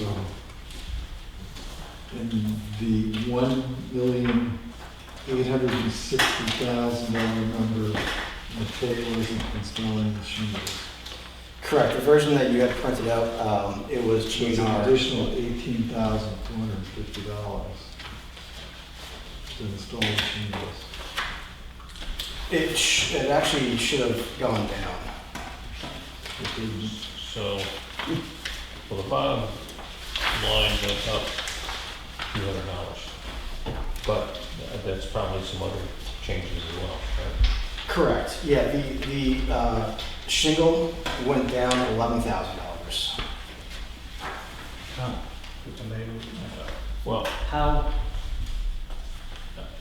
I think it's important for us to kind of walk through and understand some of the questions and that sort of thing. We are pretty well into the weeds at this point. yeah. And I think we need to go back to the basic question, which is, What do we do? from where we are today, can we tune our weed whackers up and get to the point where we need to be for this year, or do we need to take a step back and take a different strategy? Are there some things with respect to the design concept, the design execution? I mean, you mentioned, for instance, routing of the main feed as being an issue, okay? So that's a correctable, not $300,000, but if there are some chunks there that we identify that we can regroup from, then I think, it seems to me, a way forward is we can get there.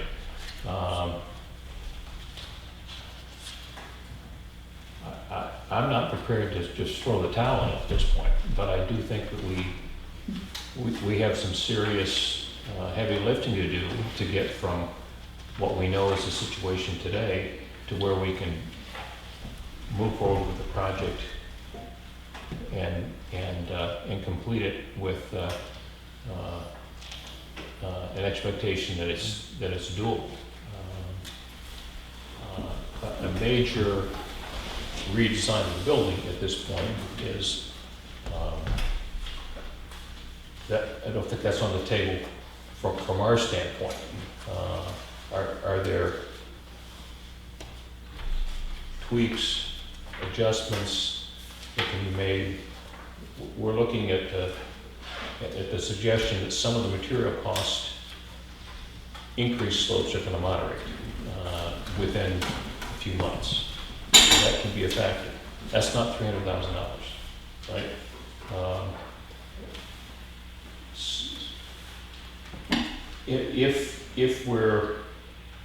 If we can identify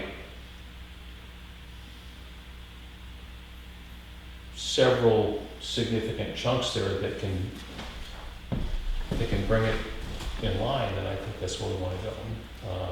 And I'm still, just to let you know, I'm still reaching out to subcontractors trying to get additional pricing to come in as of this morning. I was reaching out to more electricians to try to find out if, see if they're willing to bid on the project and provide a price for us, to see if we can come down from that number.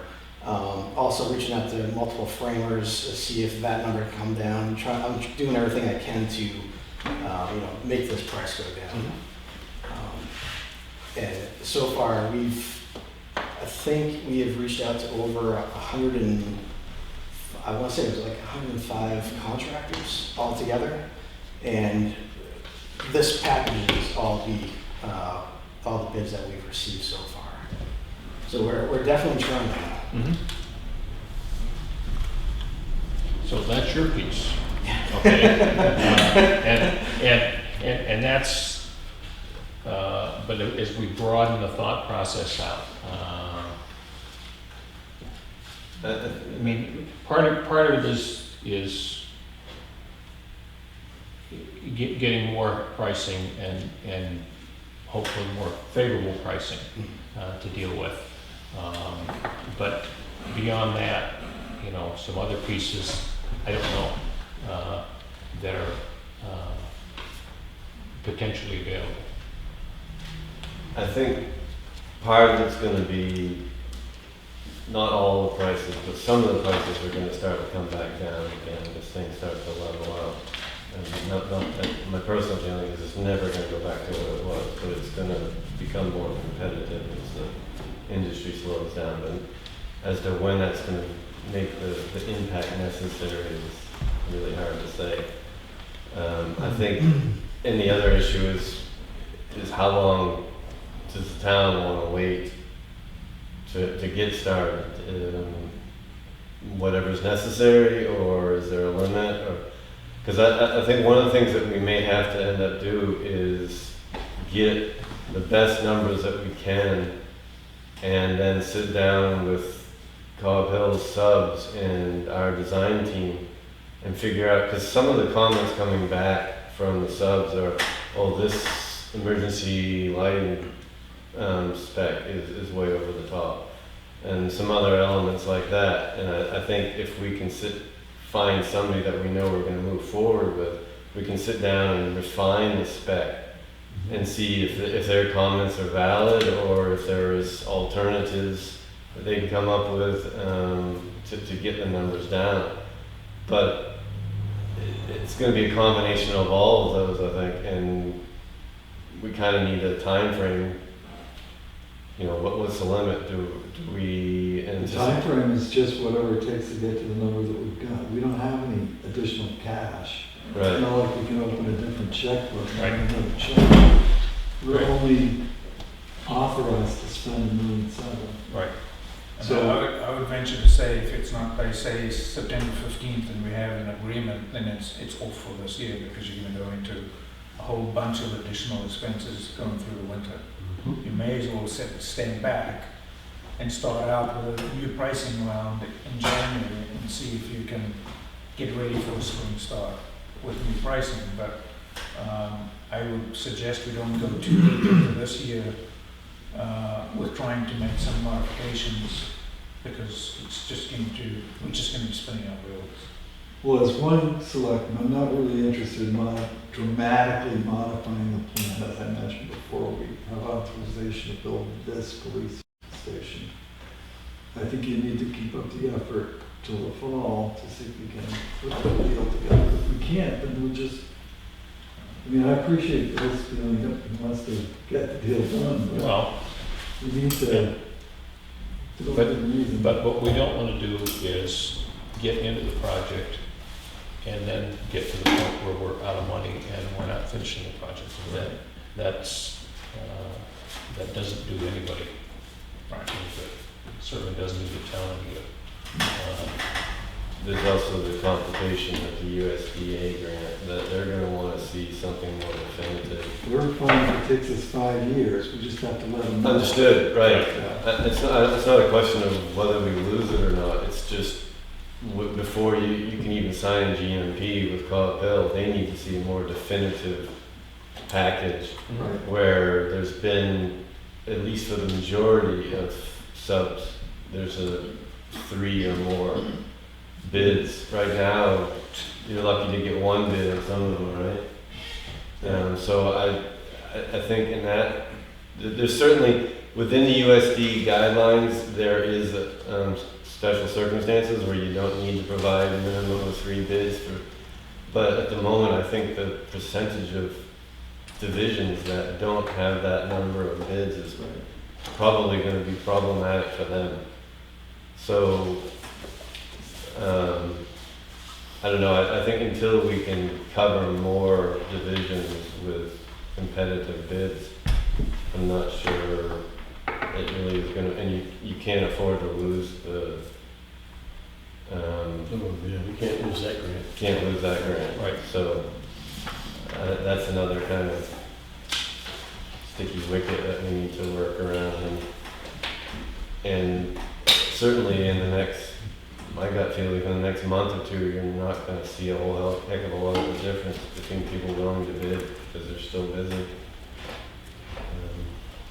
Yeah, I mean, I think there is a little sense of change in the marketplace, especially in the commercial side of the world. So residential is still going pretty strong. It's got a bit of a hangover still from COVID, and because that's all from the approval process for the towns. But the commercial, which is more short-term turnaround for start dates, there seems to be a little less activity coming in through the door. So. Which will translate into subs having a little more time to bid stuff. So, Yeah. I mean, I would recommend that we at least have a short half an hour, 45-minute meeting with you guys on an ongoing basis. I feel that we've been a little disjointed from you guys on the project, and having a little more frequent meeting with you folks, so that we can all get on the same page and row in the same direction, might get us to where we're going to go quicker, so that we all understand what the needs are. Yeah. And if we can get together in 2 weeks and talk about what's changed, what we found out in the interim, and brainstorm some solutions, then maybe we can get there quicker than if we just say, all right, well, we'll come back in 2 months and tell you what we got, and then we'll make a decision. Well, I don't think that's how we're going to get it. I would hope that together we can find a way to get from here to there, or find a way to try and get there from here, and maybe ultimately be unsuccessful, but not in a vacuum.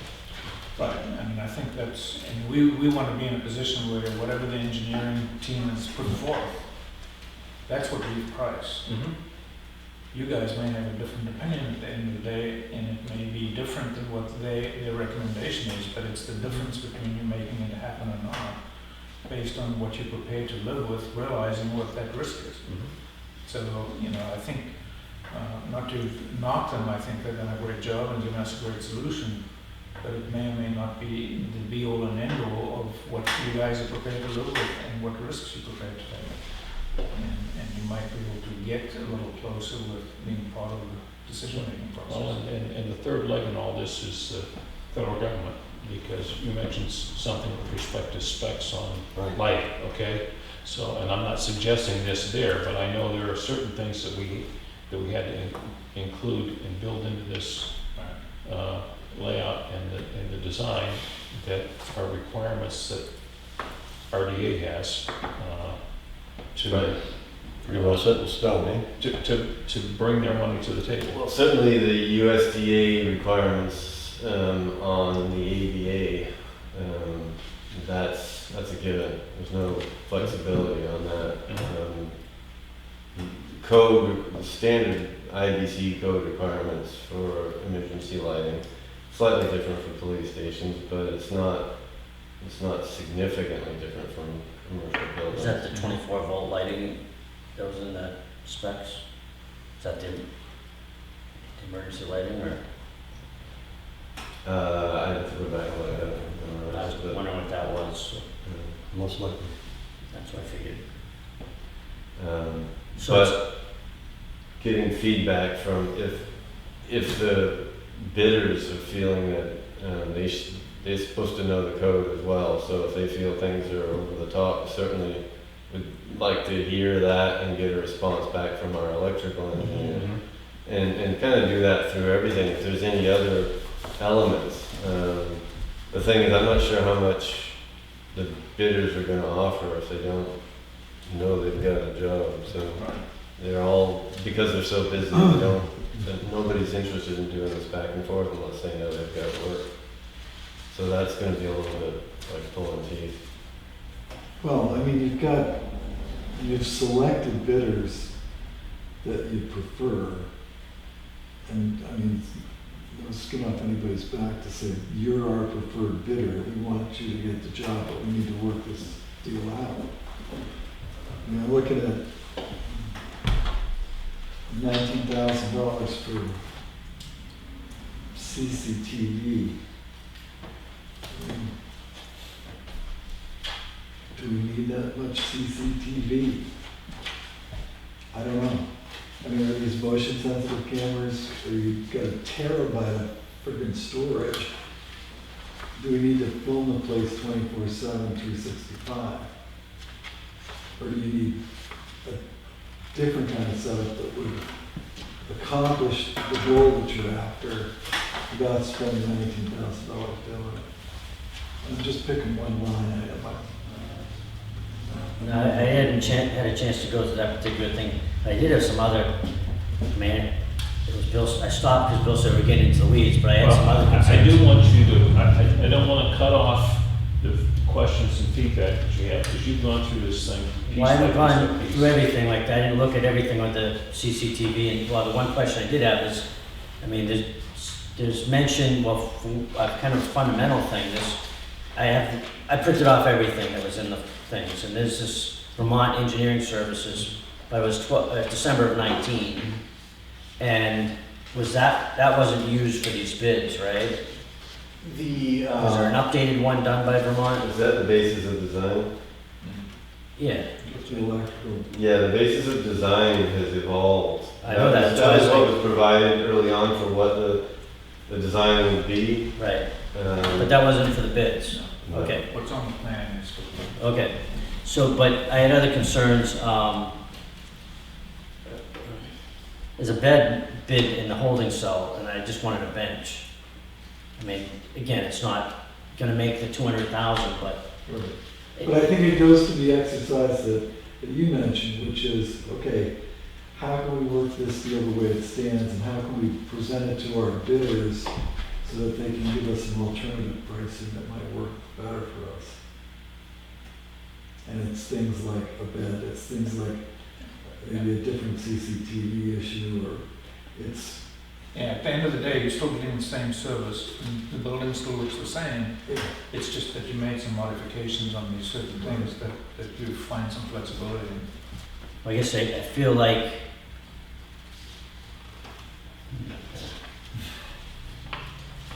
I don't know how the bed got in there, you know what I'm saying? It's not on any of the drawings, it's not on the specification. And it just, to me, it's like, I feel like I haven't had 100%, like this wood shelving, I don't know what that's for.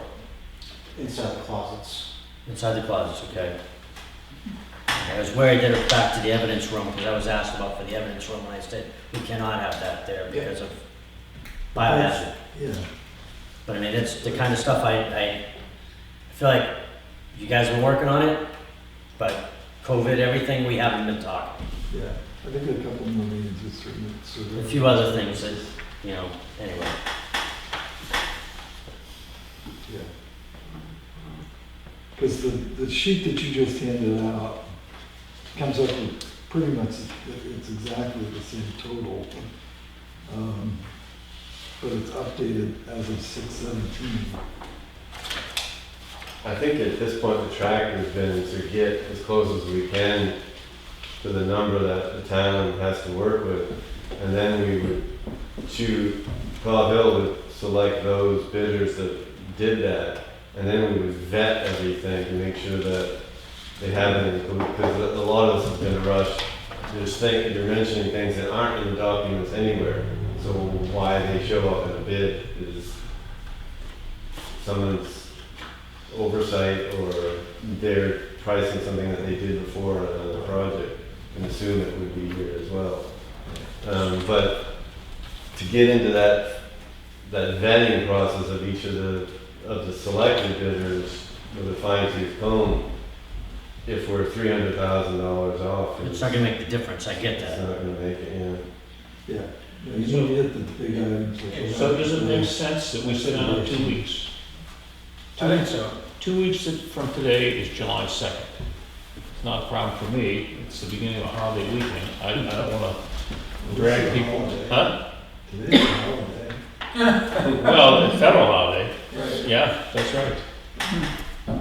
So, yeah, brand I new. think and this is just between you and me. Yeah, If we can limit our invitees to Kyle Hill and our architect, I'm Yeah. happy with Friday meetings. Yep.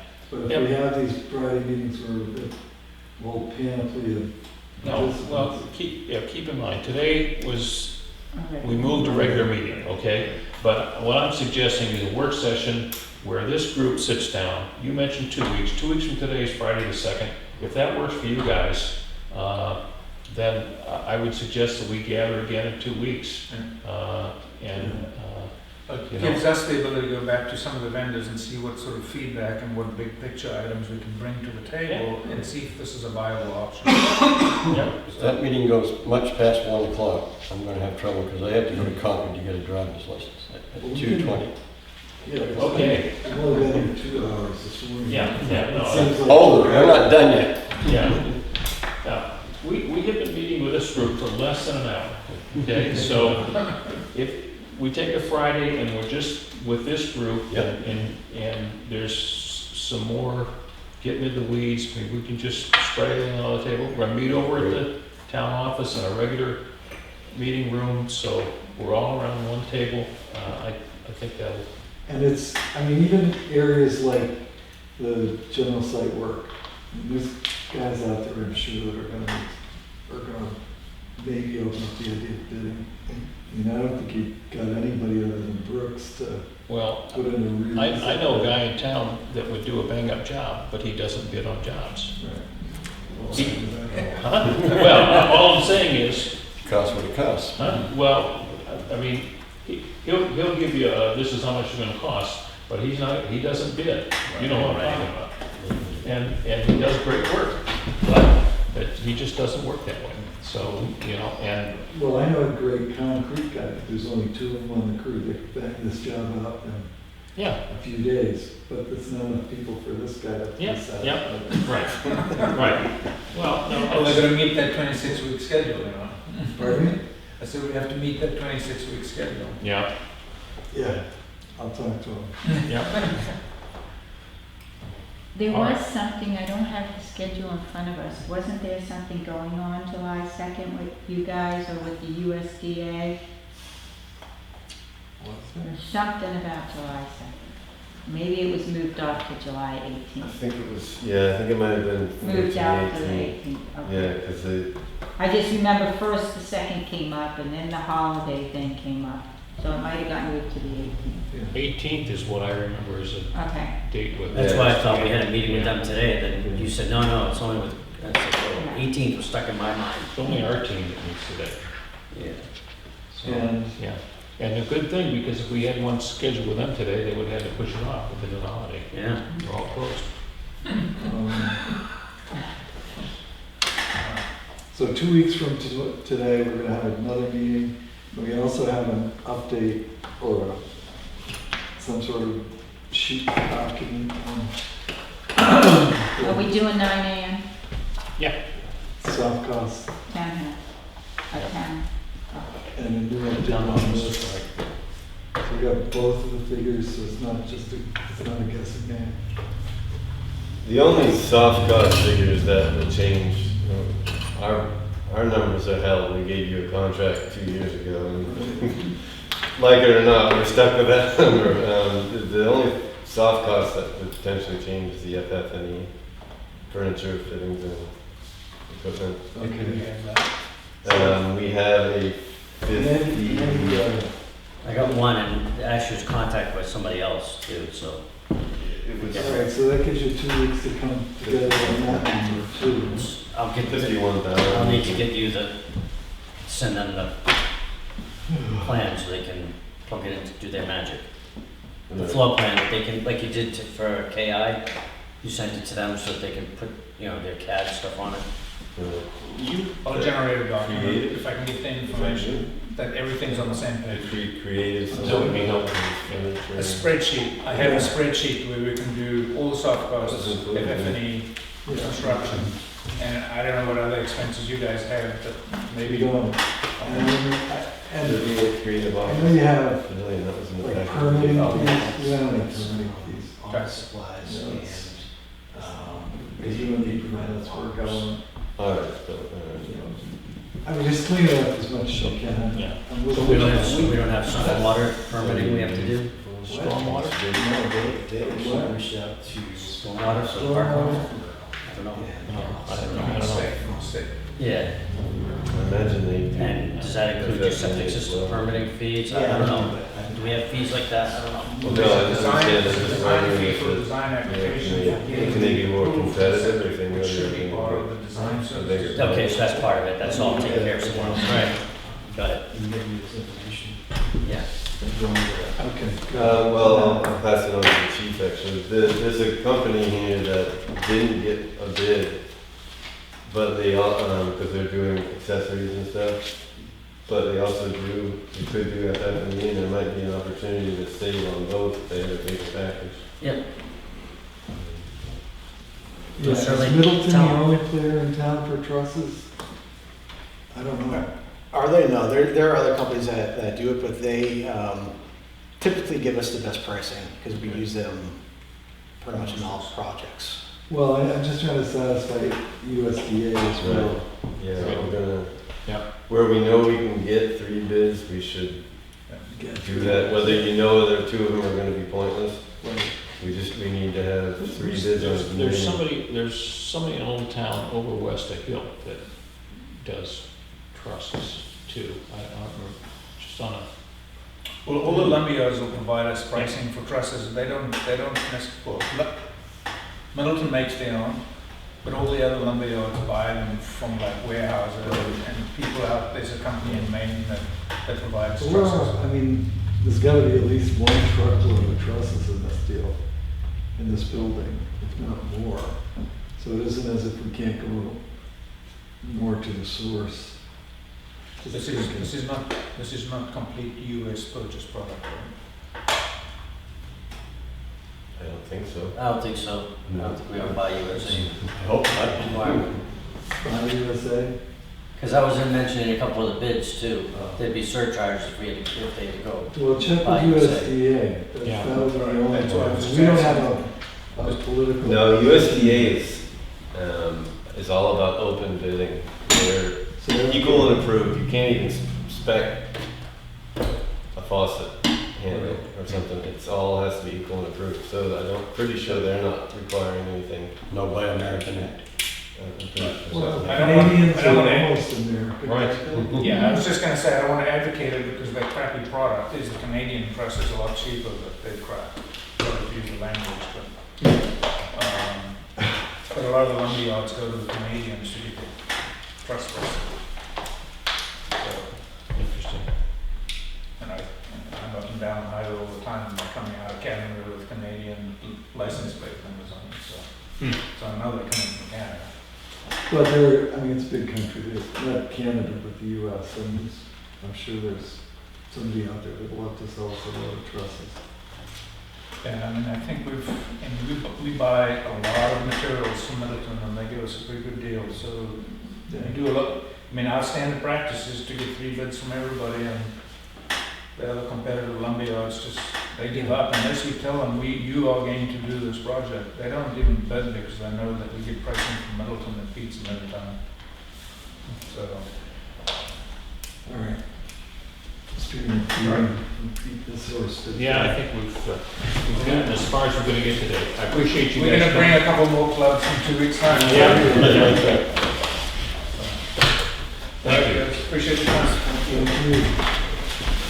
And if you guys think of anything, by all means, we don't have all the answers. We're always thinking.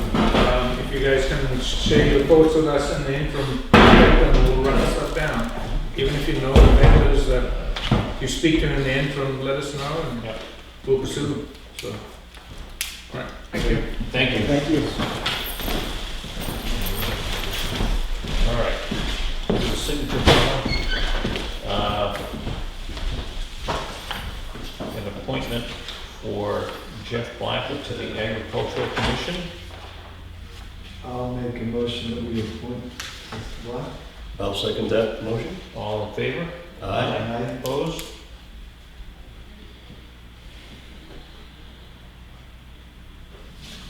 An appointment to Eileen Gill to the Parks and Rec Commission. I'll make a motion that we appoint Eileen, or reappoint Eileen, I should say. All those in favor? Aye.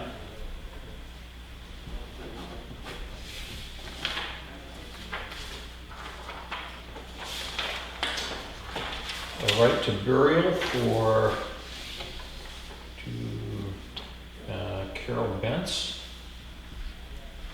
in the Town Hall Cemetery. No, that's not the town hall cemetery. If it says town hall. Oh, it does, it says Town Hall at the top. It's actually the Sweat Cemetery on Tucking Road. Inside of it, does it say so? Okay, I did have to so change does the this top. does it need to be redone since it says Town Hall Cemetery at the top? I would say so. Yeah. All right. I laid out the plot. Yeah, Yeah, I think I put sweat inside, but I didn't change. If it's inside, maybe. I haven't seen it yet. Maybe not. Okay. It was it too does, bad. it does say Sweat Cemetery down in here, but probably ought to say Sweat Cemetery at the top, Okay. because otherwise it will cause confusion. And did we sign that? Huh? Well, it needs to be changed. Oh, I'm So sorry. I'm suggesting we deal with it once. I'm agreeing with your Well, suggestion. you vote for it, all 3 of you have to Yeah, we sign have to it. sign it. So Yeah. I'll bring it next.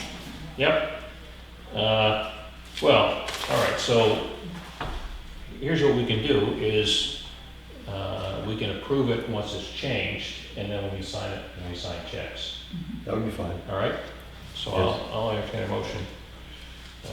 I'll make a motion that we sign the right to burial as amended, but it's not amended yet. Right. I'll second that motion. All those in favor? Aye. So you can put it with signature stuff for next Friday. All right, request for change in employee compensation for Hannah D. Witt as swim instructor. So, Why didn't, to, why didn't, our Parks and Rec guy ask us about this? he mentioned that she was So, coordinating the whole thing now. Right. He didn't specifically mention that he was Giving her a putting in raise. a increase request. And we don't have any hours she's working. What's that? This is just rate of pay. Is Yep. there- well, Do you know how many with hours? the loss of one instructor, I would think that would make up the difference, but that's just my opinion. Right. This wasn't discussed at the meeting. That I'm makes sure the cost isn't the issue, just employee. What do you wanna do? He already offered it to her too, because I heard him doing it when he was talking to Yeah. her. All right, so it's a done deal. Yeah. Okay, I'll make a motion that we sign. Second? All those in favor? Aye. Add that to the list of things to lecture on Parks and Rec Director on. All right, action items. So we have first up is an abatement request from the New Hampshire Electric Co-op on taxes, and we have the recommendation from our utility assessor, George Sansucci, that we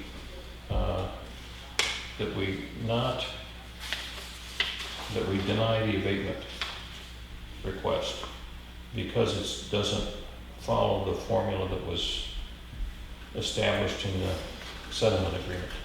Okay. So I would, so it doesn't have, we don't have to, there's no, It should be. That's all he sent me. huh? That's all he sent me was All right, the email. All right, so I will move that we deny the abatement request. I'll second that. All those in favor? Aye. Opposed? So we'll just have to memorialize it in the minutes. Next item is Local Fiscal Recovery Fund Program. And this is under the American Rescue Plan Act of 2021. It's quite a project from the sounds of it. I don't know if you guys want to take time to review it before you, whether we qualify to request monies or not. Diane put something in there, I put something in there. You have till August 18th. Right, so I think we need to start the process of reviewing it. I did sit in on a program they had a few weeks back talking about this, and the act allocates funds to every municipality in the country based on population, and the amount was allocated to Tufton Borough is $126,622. Nice. Now, But that money is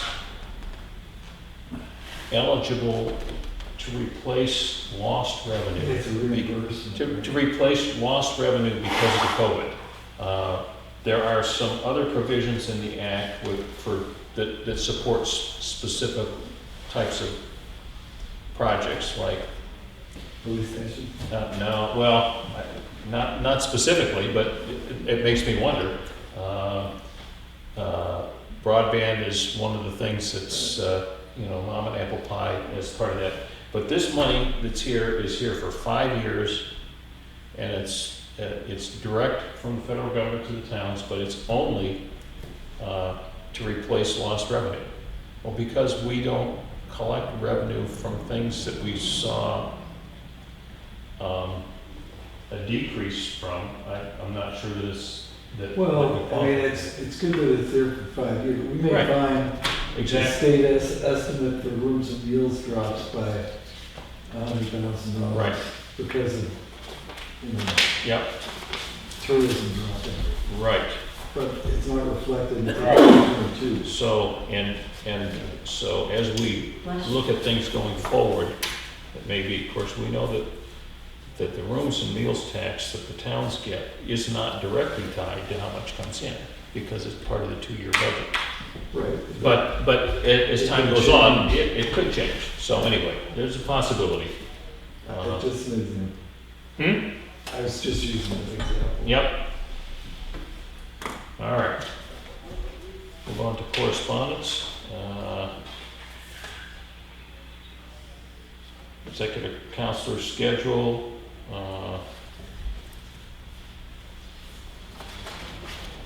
Letter from the DRA on the 2019 cyclical revaluation. And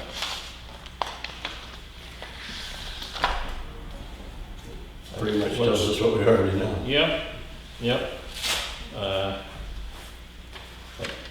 It didn't raise any red flags, as I recall, right, Kathy? Oh, no, I'm sorry. The DRA reval letter, No, right? Everything copacetic.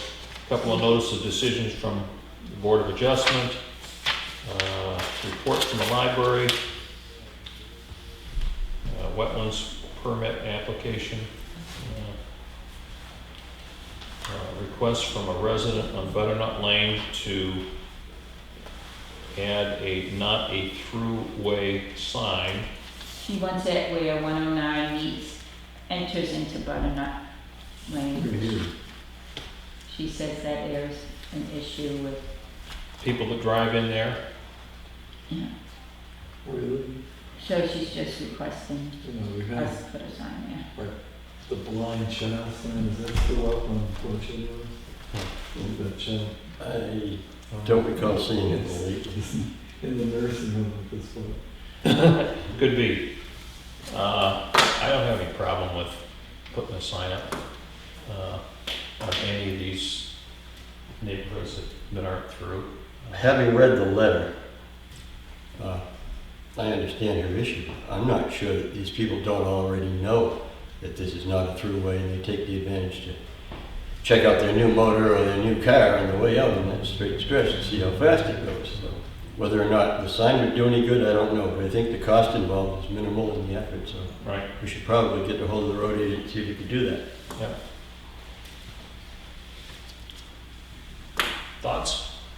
I have no opinion one way or the other. I Oh, mean, I think we have a resident. the peanut gallery, yes. I live at the top on Birch Lane, and I don't understand the comment that you just made in reference to the letter. I don't understand. Can you explain it for me, please? I think we could read the letter. Well, Sure. you're asking about putting a sign. Right. Not birch, So- it's Butternut. No, I understand that. So here's what the correspondence says.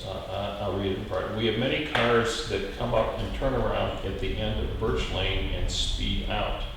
A lot of people walk our neighborhood roads. The road is very hilly and curvy. We cannot control how fast people travel, but it would be helpful if we could have a not a throughway sign installed as you first turn in off of 109A. So, to your point, is that going to deter people from coming in there? I don't know. I don't either. I wonder what. I think it's worth a try. Well, I wonder what Chief Shiguri's. Left. Yeah. Yep. People generally come up there to explore where they are. We have heavy traffic. We have big trucks that come up and turn around, tractors, trailers, the whole bit, okay? And they come in and go out. As far as speeding is concerned, you know, I'm looking out the window all day long. I don't, you know, really see anything like that. You've got gas trucks, oil trucks, the whole bit, okay? So I haven't seen anything in my area in the cul-de-sac. People come up, turn around, and go out again. So that's all. So I'm going to suggest, Kathy, that we get Chief Shiguri's input on, I'm with you, I'm not averse to putting a sign up, but input on either a sign and or other measures that would be appropriate for dealing with the issue that's raised. Make sense? Sure. Okay. All right. Selectmen's update. Mr. Albee. Well, as you can guess, I spent a lot of time on Monday on this. Also came in on Wednesday evening on the police station design.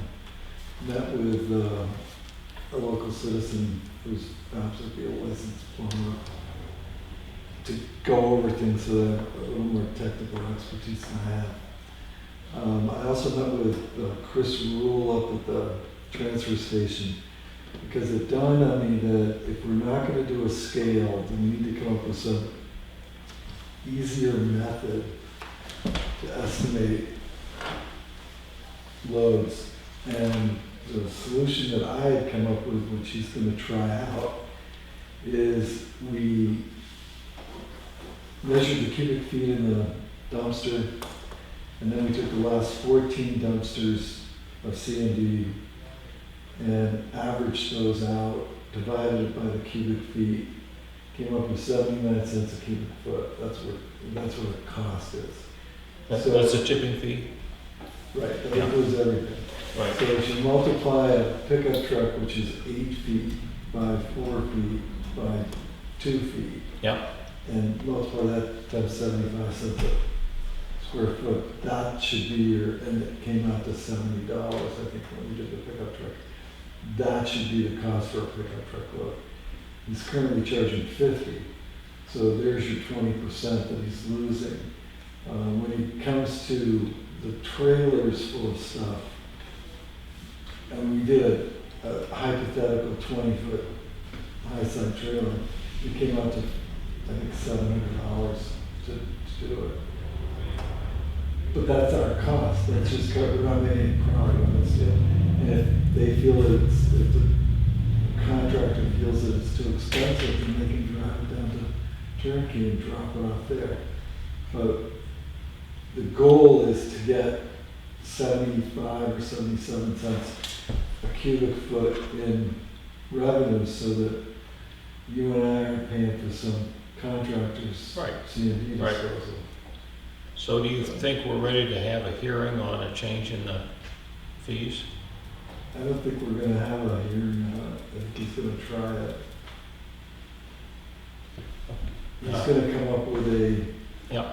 report to us. Okay. Okay, this is what we've tried out. Is this what we want to do? Yeah.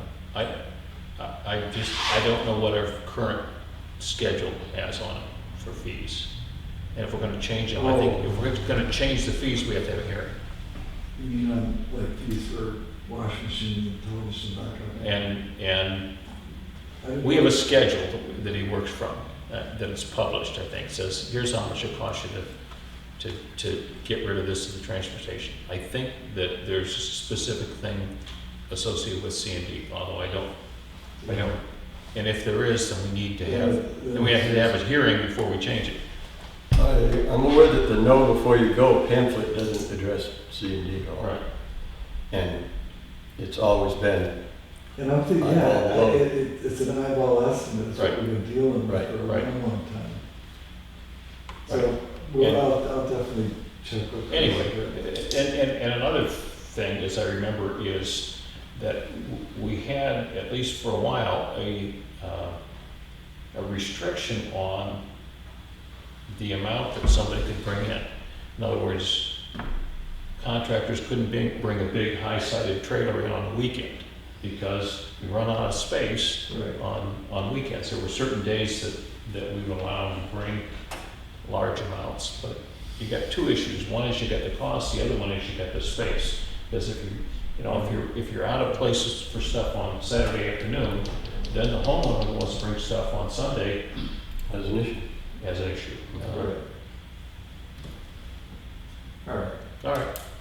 That's so far what I've done. I had something else I was working on. I can't remember what it was.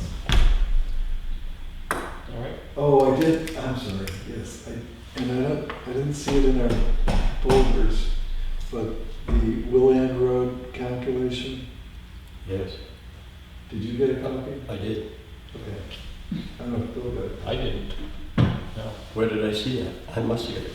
I had it in the, I thought it was under Oh. appointments, in the appointment folder. In the appointment folder? Maybe. Maybe it was, I saw it. Yeah, I did put what he did Oh, for. yeah. There we go. Yep, here it is. Okay. All right. So what I did there was, I took all of the properties affected by the Willand Road project, and on the left-hand side, you can see I did it by the foot of frontage. Mm-hmm. And on the right-hand side, by the appraised, or the assessed value. And in both cases, it's not a whole lot different, but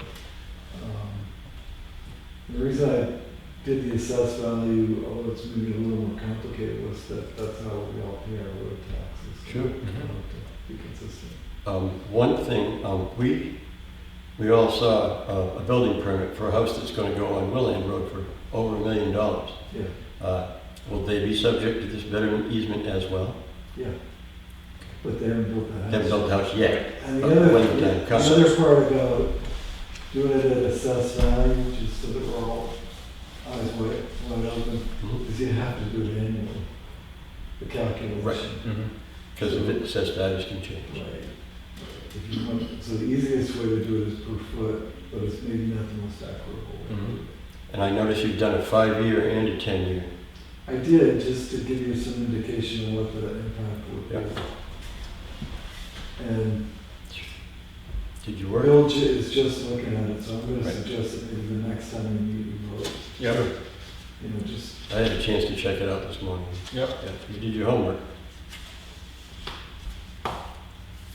well, Okay. usually I don't do anything. So it was the high time that I did something. Kids are out of school now, right? Last day of school today, Oh, all right. last trip through Great. the ultimate paving project. Oh, my God.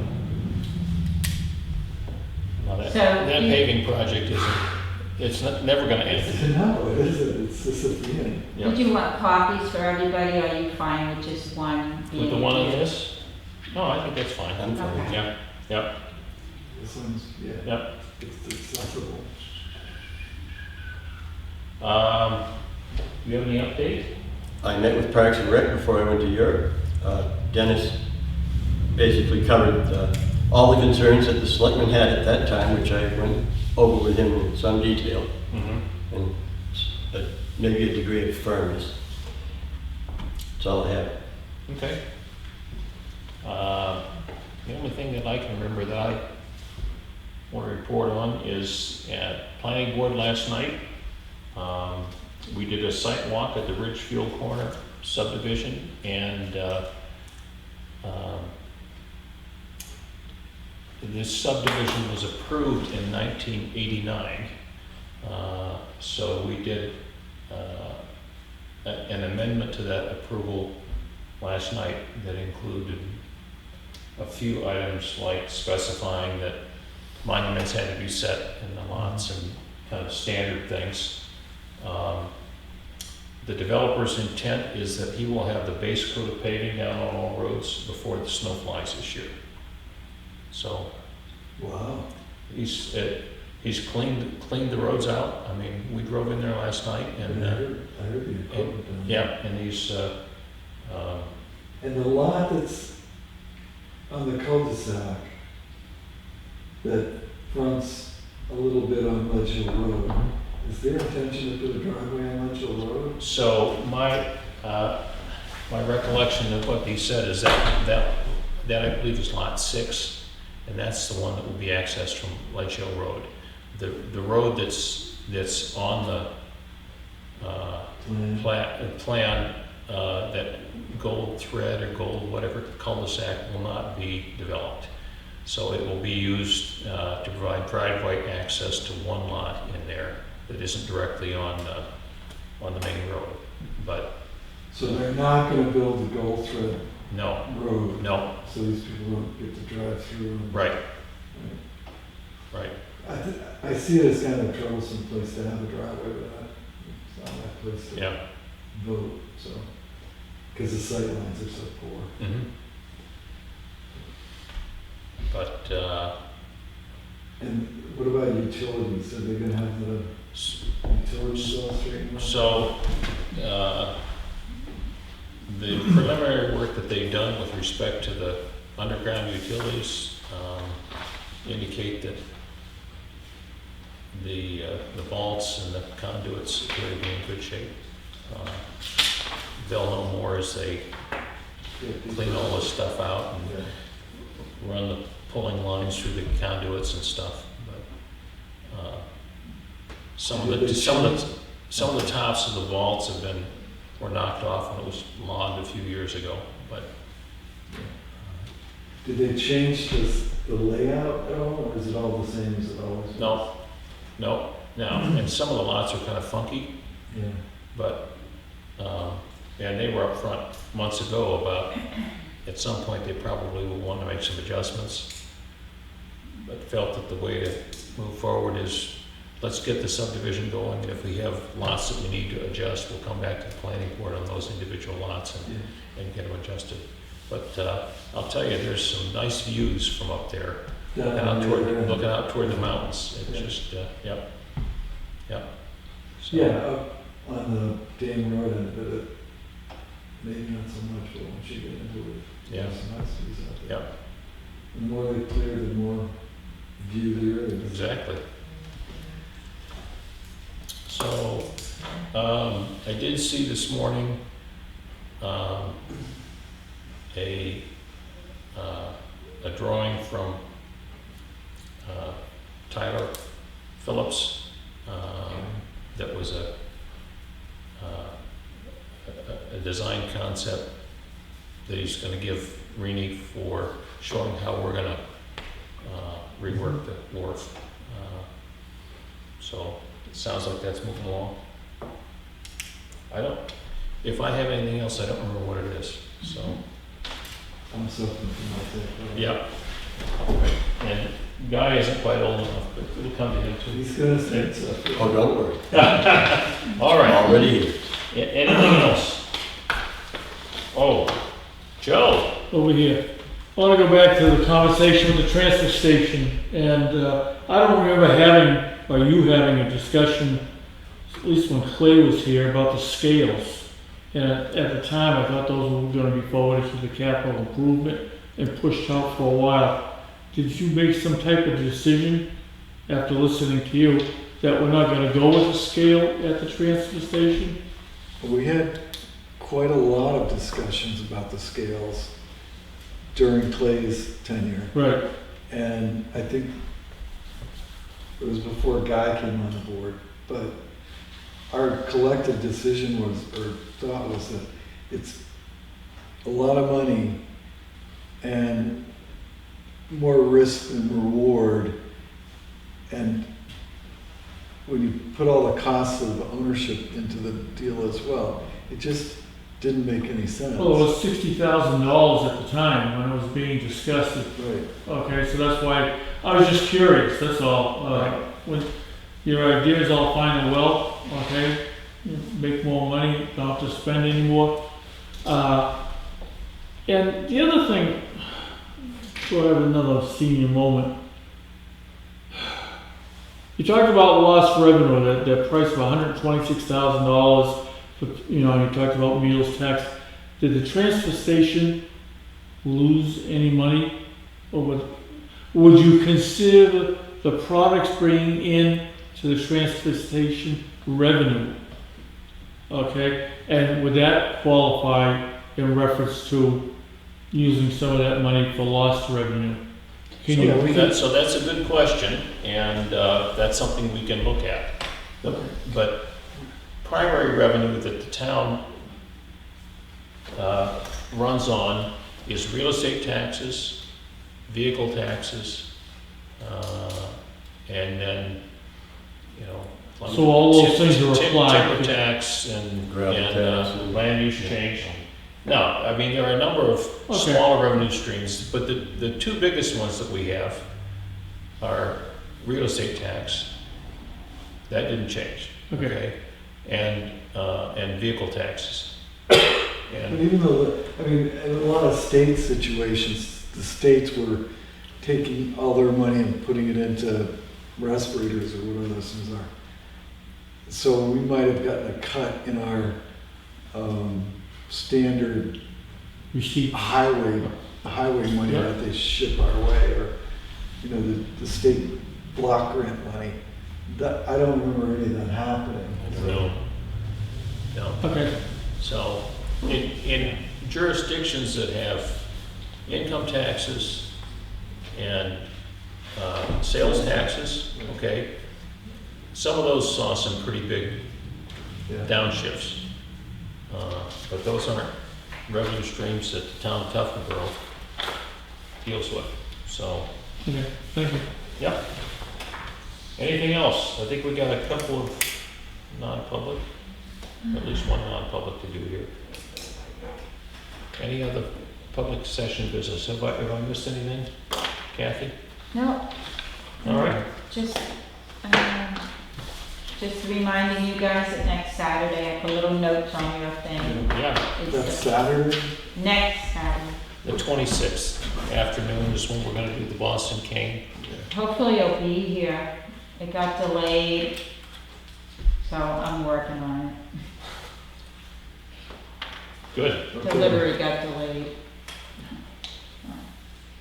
All right, so I'll entertain a motion to go in non-public for personnel, is that what we're doing? No, you're doing, you have to make a decision under legal. Oh, yeah. And personnel's iffy. Right. All right, 91A3, 2, parent L. I'll second. Marcus, yes? I'll be yes. But yes. Okay,